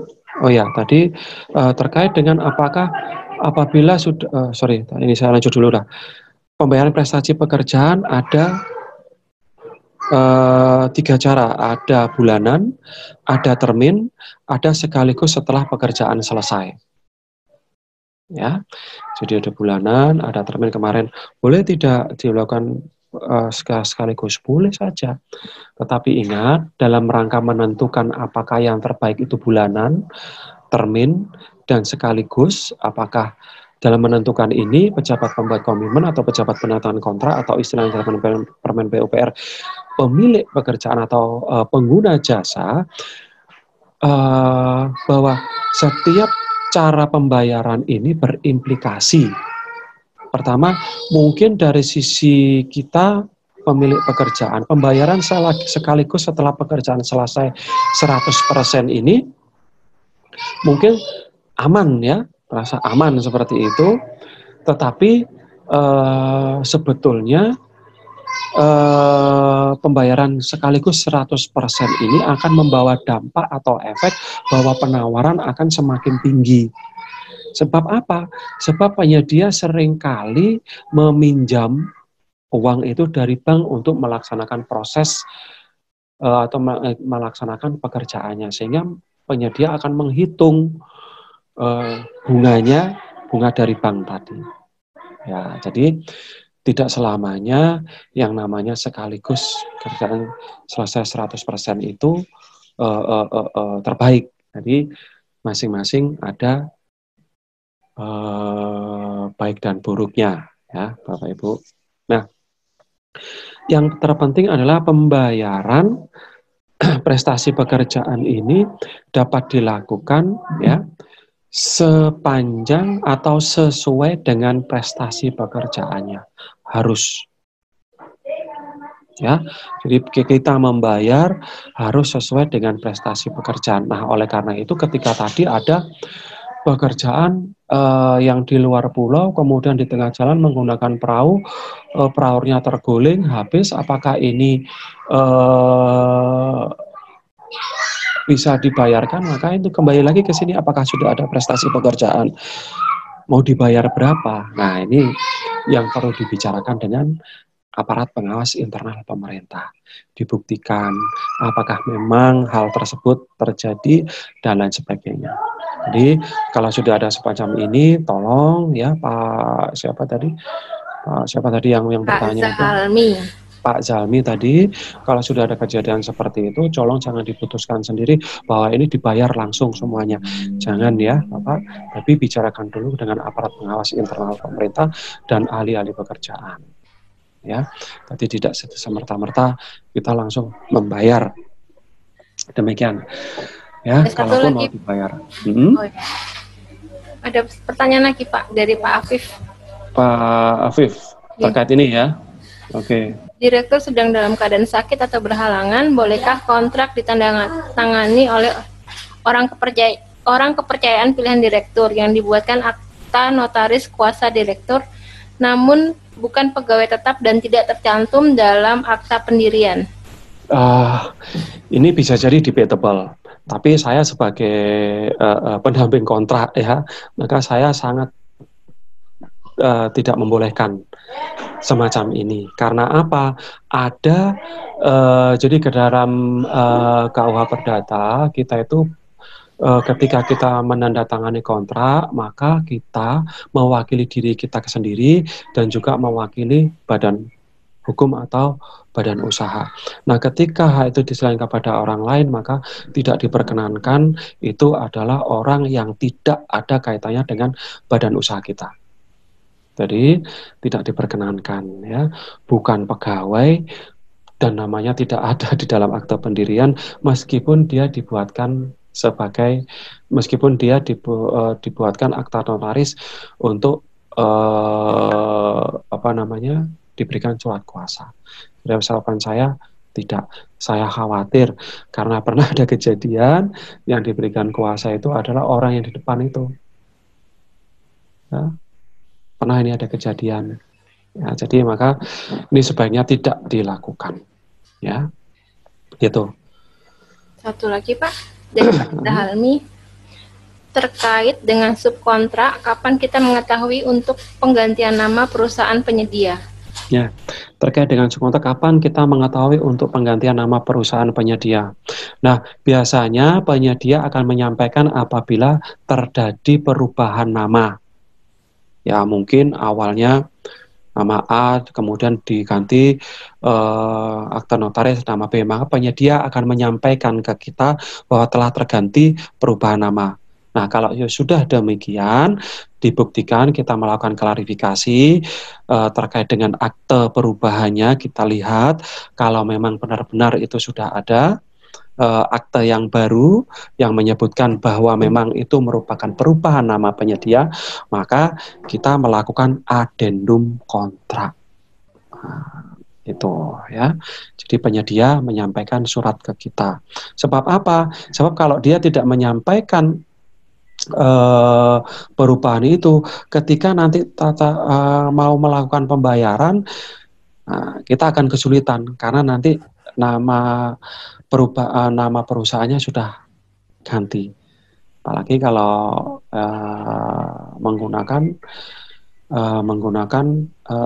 akun dari bank.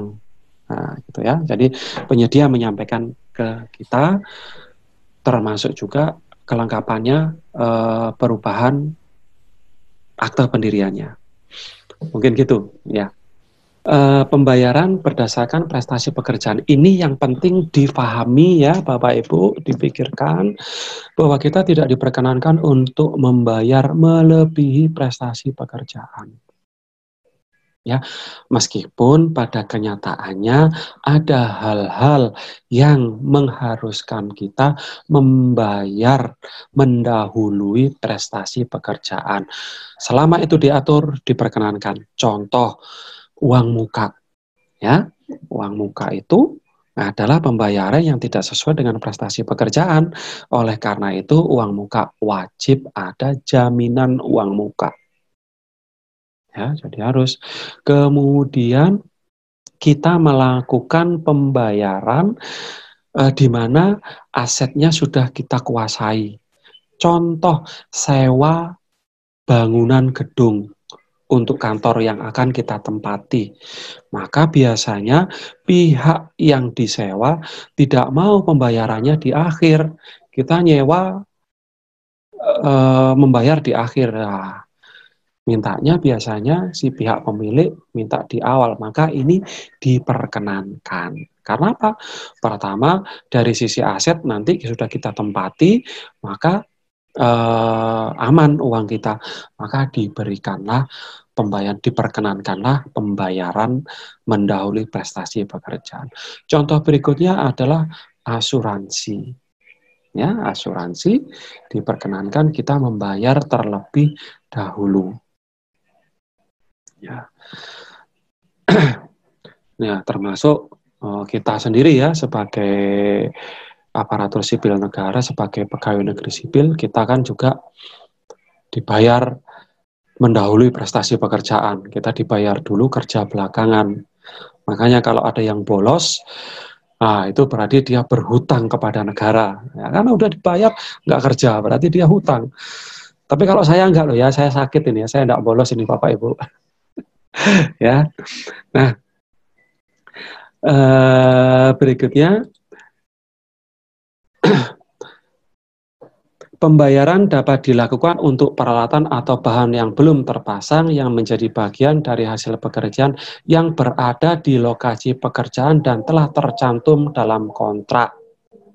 Contoh misalkan Bapak Ibu melakukan pembangunan gedung di mana di dalamnya ada mechanical electrical yang terdiri dari kabel, kemudian lampu, AC, di mana ini semua sudah berada di lokasi.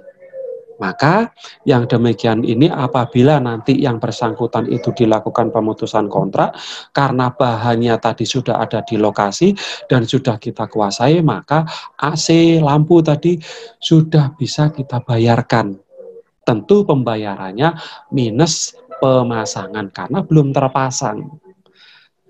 Ya, itu maka diperkenankan untuk dibayar.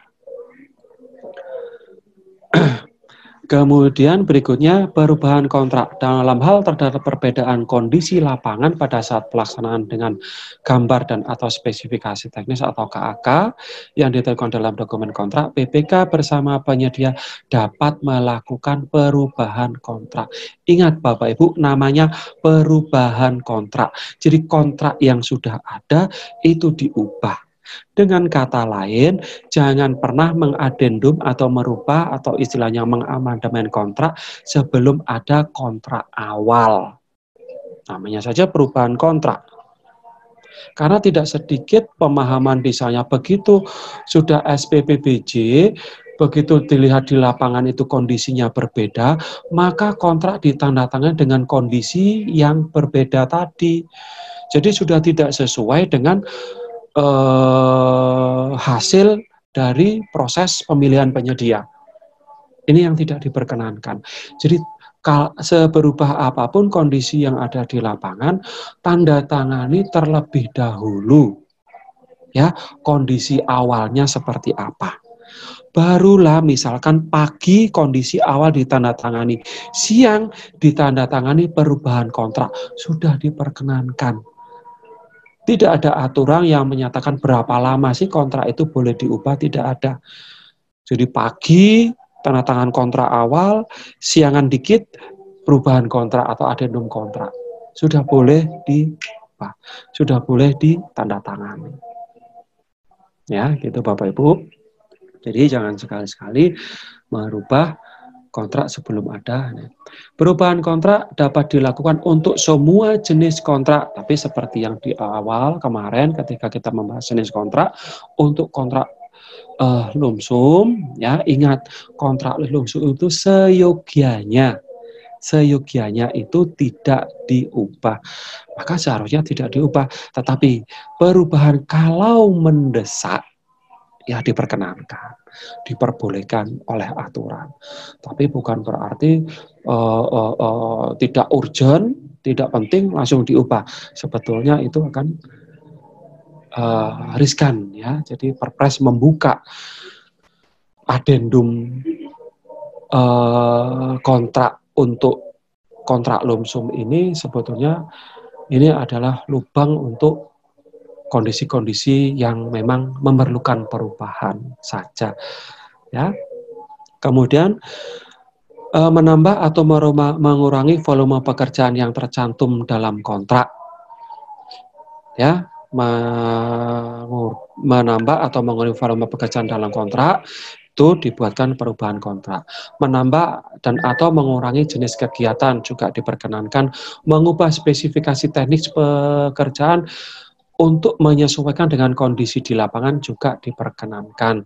Tetapi untuk merubah spesifikasi teknis, terutama untuk pekerjaan, kalau terutama untuk barang ya Bapak Ibu, wajib sangat berhati-hati.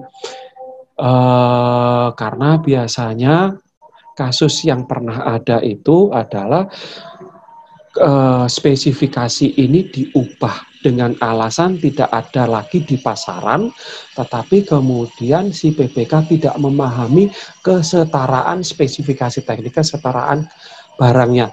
Begitu diubah di adendum spesifikasi teknisnya, maka dianggap merek A itu dengan tipe XYZ dipersamakan dengan merek B dengan tipe 1, 2, 3. Nah, kesetaraan ini wajib dibuktikan secara teknis ya, minta pendapat ahli yang memahami spesifikasi teknisnya untuk spesifikasi. Kemudian boleh mengubah jadwal pelaksanaan, tetapi untuk mempercepat saja. Memperpanjang diperkenankan khusus untuk yang mengubah jadwal pelaksanaan ya diperkenankan terutama untuk yang mepet tahun anggaran. Ya. Kemudian menambah nilai kontrak akhir tidak boleh melebihi 10% dari nilai kontrak awal. Nah, Bapak Ibu, ingat yang dijadikan acuan menambah pekerjaan atau 10% itu adalah nilai kontrak awal. Bagaimana? Tadi ada pekerjaan, bagaimana apabila ada CCO, ya? Kalau kemudian ada CCO, kontrak awalnya tidak berubah, kontrak total keseluruhan tidak berubah, tetapi CCO-nya lebih dari 10%. Secara aturan diperkenankan. Ya, jadi CCO-nya diperkenankan untuk lebih dari 10%. Yang dilarang itu apabila menyebabkan perubahan harga, menambah harga lebih dari 10% dari kontrak awal. Tuh. Ya. Mungkin saya akan menanggapi terkait dengan CCO tadi ya. Untuk CCO itu masuk adendum kontrak atau bagaimana Pak? Apakah pekerjaan boleh di CCO-kan pada pekerjaan? Ada pekerjaan boleh di CCO-kan. Jadi kontrak change order ya Bapak Ibu. Jadi ini adalah intinya itu perubahan pekerjaan konstruksinya. Jadi apapun, sebetulnya setiap perubahan itu sebetulnya wajib. Ya, kalau apabila menyebabkan perubahan dokumen atau rincian dalam dokumen kontraknya, wajib di adendum atau wajib di amandemen. Setiap perubahannya. Jangankan itu, administrasi saja wajib untuk di adendum kontraknya. Ya. Kemudian tadi Yang jika dalam pekerjaan konstruksi, apakah ya, diperbolehkan melakukan CCU melampaui harga HPS namun masih di bawah pagu anggaran? Udah belum, Pak? ya mana ya, sebentar Bawahnya saja. yang tadi, Pak. Oke. Oke. Oke, bawahnya yang tadi ya.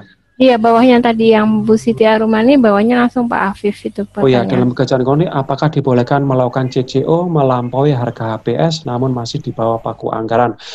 Nah, perubahan kontrak atau disebut istilahnya lebih dikenal dengan adendum kontrak, Bapak Ibu, yang digunakan acuan adalah kontrak awal.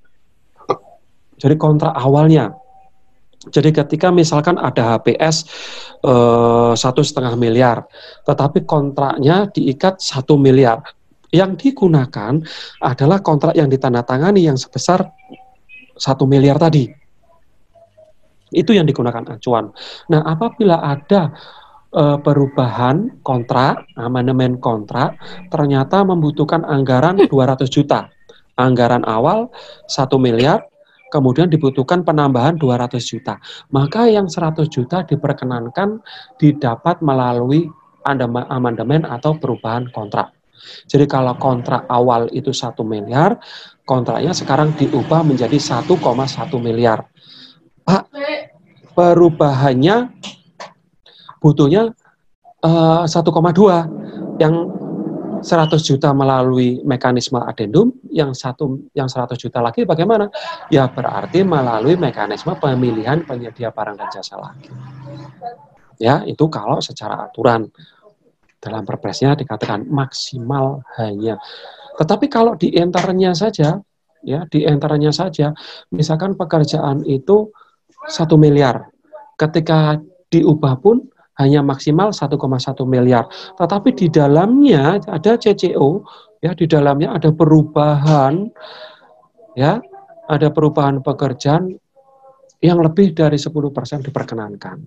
Selama kontrak akhirnya tidak melebihi 1,1 miliar tadi. Dan itu ya yang bisa saya sampaikan untuk menjawab pertanyaan Pak Afif, ya. Ada satu lagi Pak, yang CCO Pak. CCO ada lagi ya, mana lagi ya? Ada pekerjaan pengeboran. Saat pelaksanaan pengerjaan, penyedia melakukan pengeboran di titik 1 tidak keluar air. Kemudian pindah ke titik 2 tidak keluar air, dan titik ketiga juga tidak keluar air. Pindah ke titik 4 baru keluar air. Apakah boleh dilakukan CCU untuk memasukkan biaya pengeboran yang gagal keluar air? Ya. Seyogyanya kalau ada pengeboran seperti ini, yang diikat itu adalah kinerja ya Bapak, Ibu, kinerjanya. Jadi kalau ada semacam ini, yang tidak keluar itu tidak diperkenankan untuk dibayar. Yang dibayar adalah yang keluar saja. Ya, jadi dia mau membayar siapa? Makanya ketika memilih jenis kontrak, ya buatkan kontrak yang berdasarkan output, berdasarkan keluaran, kalau macam semacam ini. Karena apa? Kita nggak membayar orang kerja, kita membayar hasil kerjanya, membayar prestasi pekerjaannya. Ya, maka semacam ini seyogyanya ini menggunakan kontrak yang output base. Ya, berdasarkan kinerja hasilnya yang kita bayar. Maka semacam itu cukup di pengeboran saja, yang keluar airnya saja yang dibayar, sementara yang lain tidak dibayarkan. Mungkin itu ya Pak 81. Pak Fajar. Ya, ya Pak Fajar ya. Pak Fajar. Mungkin gitu saya lanjut Mbak Upi ya. Monggo Pak, sudah habis yang CCO-nya. Sudah habis CCO-nya. Pertanyaan sudah habis ya? Pertanyaan belum ada pertanyaan baru. Oke, siap. Bukan habis. Bukan habis ya. Oke, saya lanjut ya mengenai perubahan. Oke, berikutnya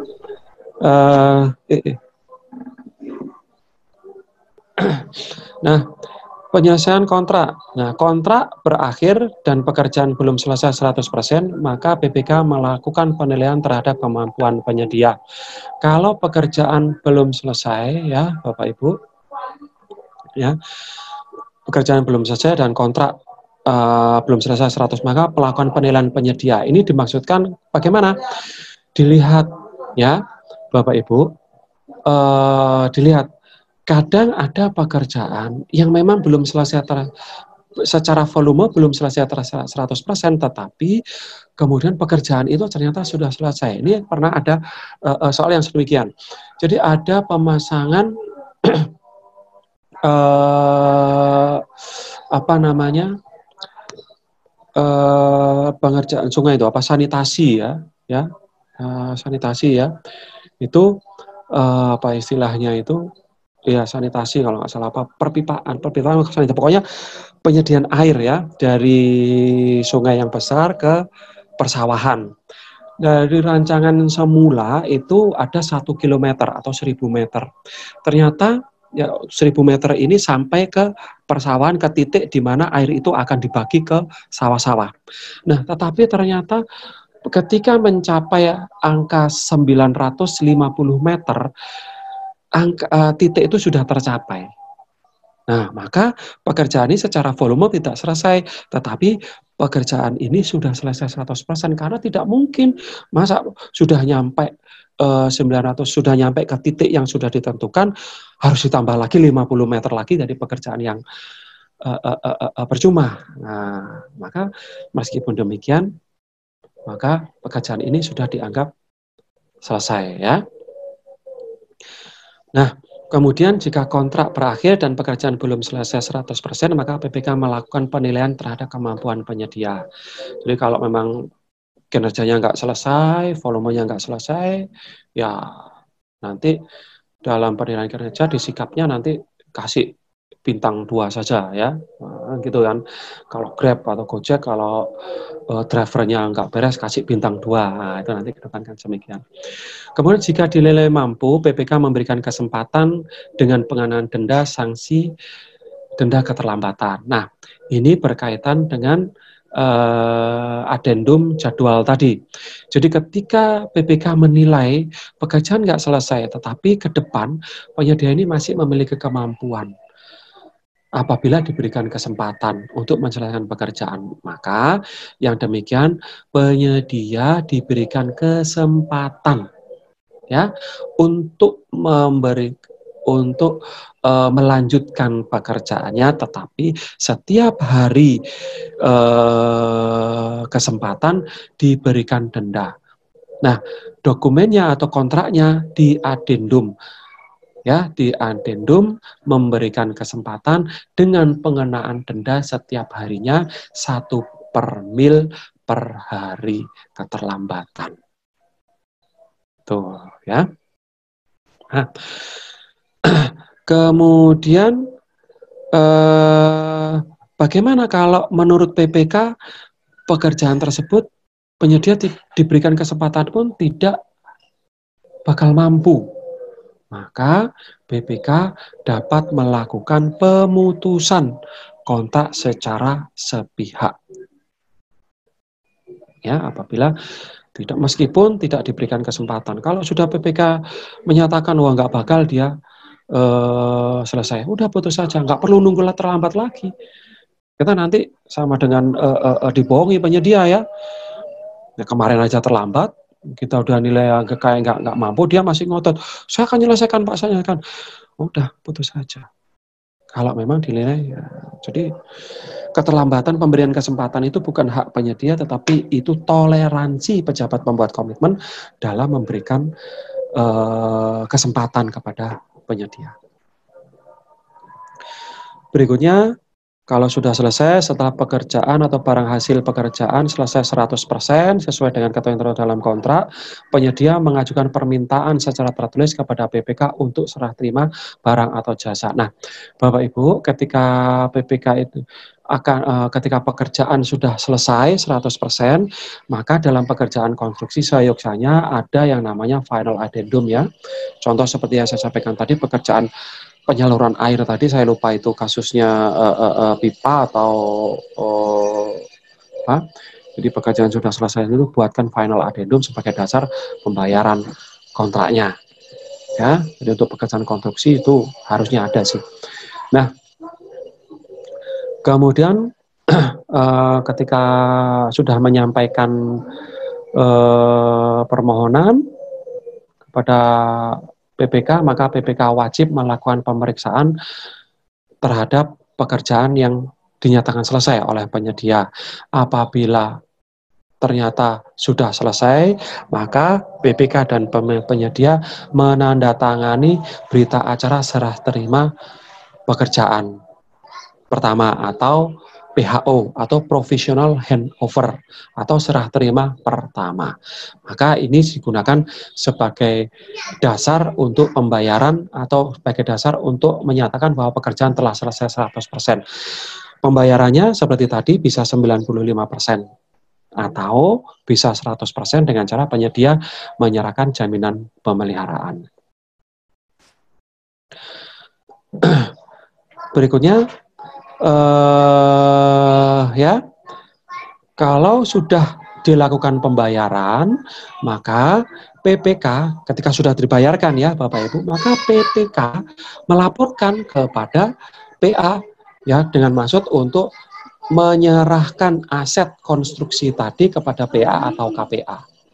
Jadi PA KPA menyerahkan barang atau hasil pekerjaan kepada PA KPA. Nah, barulah PA KPA meminta PJPHP untuk melakukan pemeriksaan secara administratif. Ya. Kemudian hasil kerja PJPHP tadi atau PPHP tadi dituangkan dalam berita acara pemeriksaan administrasi hasil pekerjaan. Nah, yang perlu saya garis bawahi adalah PJPHP atau PPHP ini bekerja setelah pembayaran, bukan sebelum pembayaran, karena dia hanya memeriksa administrasi atau memeriksa administrasi apa yang telah dilakukan oleh PPK dalam rangka mendapatkan barang atau jasa melalui mekanisme pengadaan barang jasa tadi. Jadi PJPHP atau PPHP jangan dilibatkan dalam proses pembayaran ya Bapak Ibu, karena apa namanya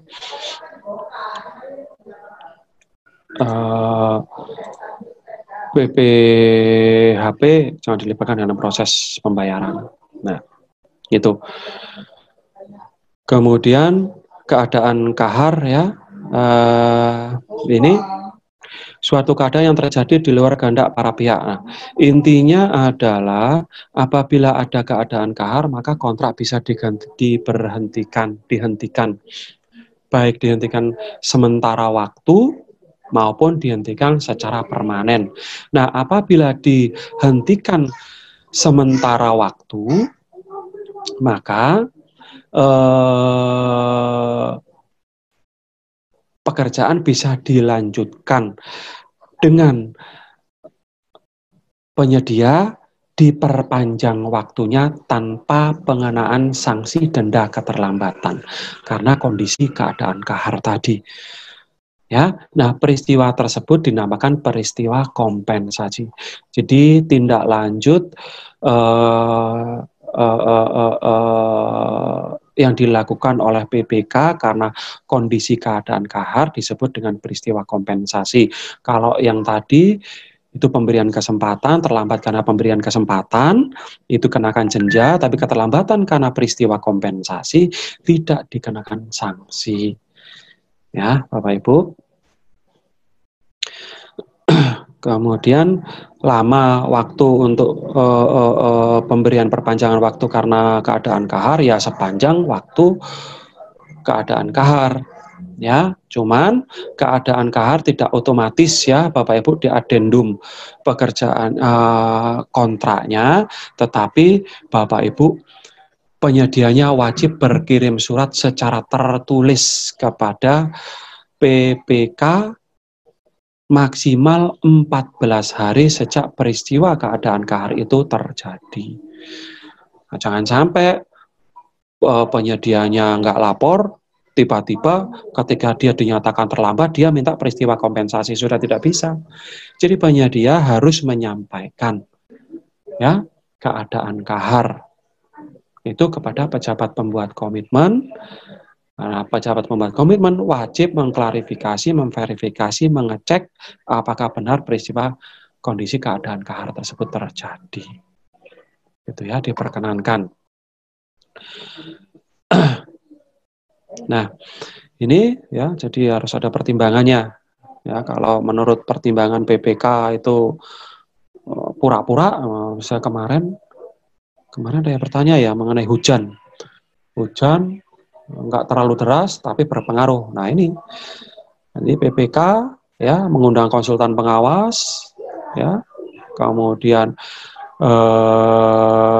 berdiskusi dengan konsultan pengawas dan berbagai pihak untuk mengambil kesimpulan, wah hujannya nggak terlalu deras, tetapi ini sangat berpengaruh terhadap kondisi di lapangan. Nah, gitu ya, maka bisa jadi diterima. Kalau ternyata udaranya sangat deras, Pak, tapi nggak berpengaruh banget, karena apa? Pekerjaannya tinggal finishing di dalam gedung saja kok. Meskipun hujannya deras, tetapi karena tidak berpengaruh, karena finishing di dalam ruangan saja, tinggal pengecatan di dalam ruangan saja, nah, ini bisa jadi ditolak. Ya, maka ini bisa melalui pertimbangan yang dilakukan oleh pejabat pembuat komitmen. Nah,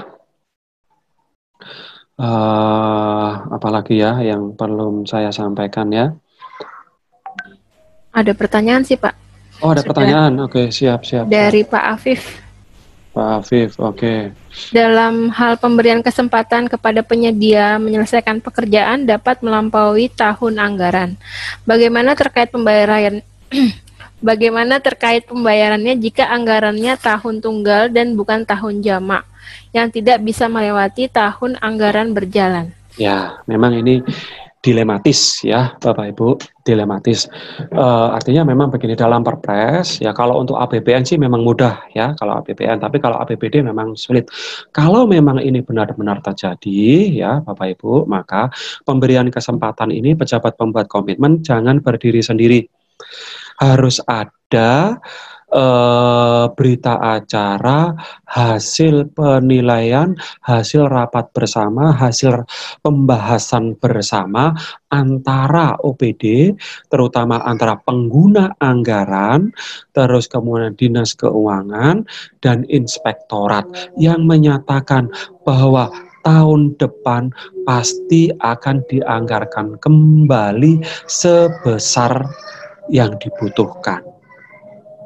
Gitu ya Bapak, Ibu. Jadi jangan sampai nggak ada semacam itu, PPK langsung memutuskan, ya sudah dilanjutkan tahun depan. Ternyata tahun depan PA-nya tidak mau menganggarkan kembali sisanya. Nah ini yang yang bikin repot nanti. Makanya duduk bersama antara orang-orang yang bertanggung jawab terhadap penganggaran di tahun anggaran ke depan. Nah, gitu ya. Jadi bila perlu, saya lanjut ya. Monggo Pak, silakan Pak. Jadi tadi Pak Afif, saya bacakan lagi Pak. Iya. Iya, hilang chatnya. Hilang kan chatnya ya. Dalam hal pemberian kesempatan kepada penyedia menyelesaikan pekerjaan dapat melampaui tahun anggaran.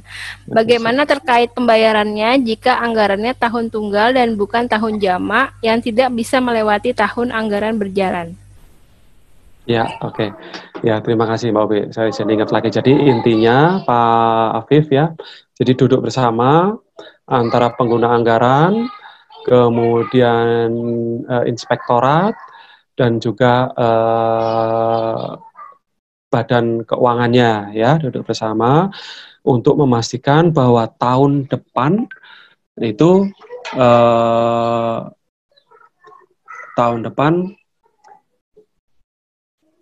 anggaran tersedia. Itu saja sih yang perlu yang perlu digarisbawahi, sehingga tahun depan jangan sampai eh, apa namanya, jangan sampai penyedia tidak terbayarkan. Baik Bapak Ibu, kalau memang sudah tidak ada pertanyaan lagi, materi dari saya akhiri sampai di sini dulu.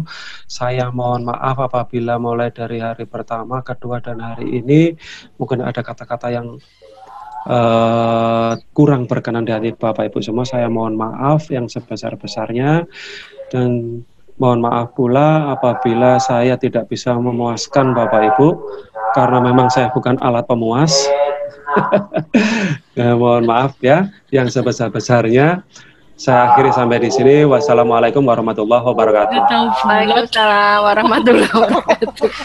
Kok ada tahu bulat Pak, itu di mana? Ada suara tahu bulat.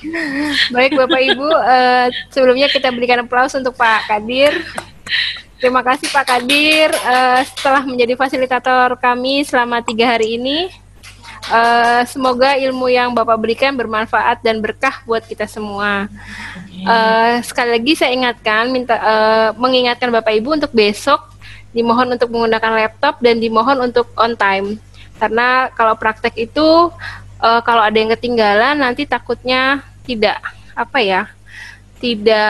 sampai gitu. Maksudnya kalau ada yang ketinggalan satu bagian mungkin nanti tidak sampai ilmunya yang dari Mas Husen. Jadi minta tolong jam 13 Bapak Ibu sudah standby di Zoom. Kita mulai bersama-sama dan selesainya bisa tepat waktu.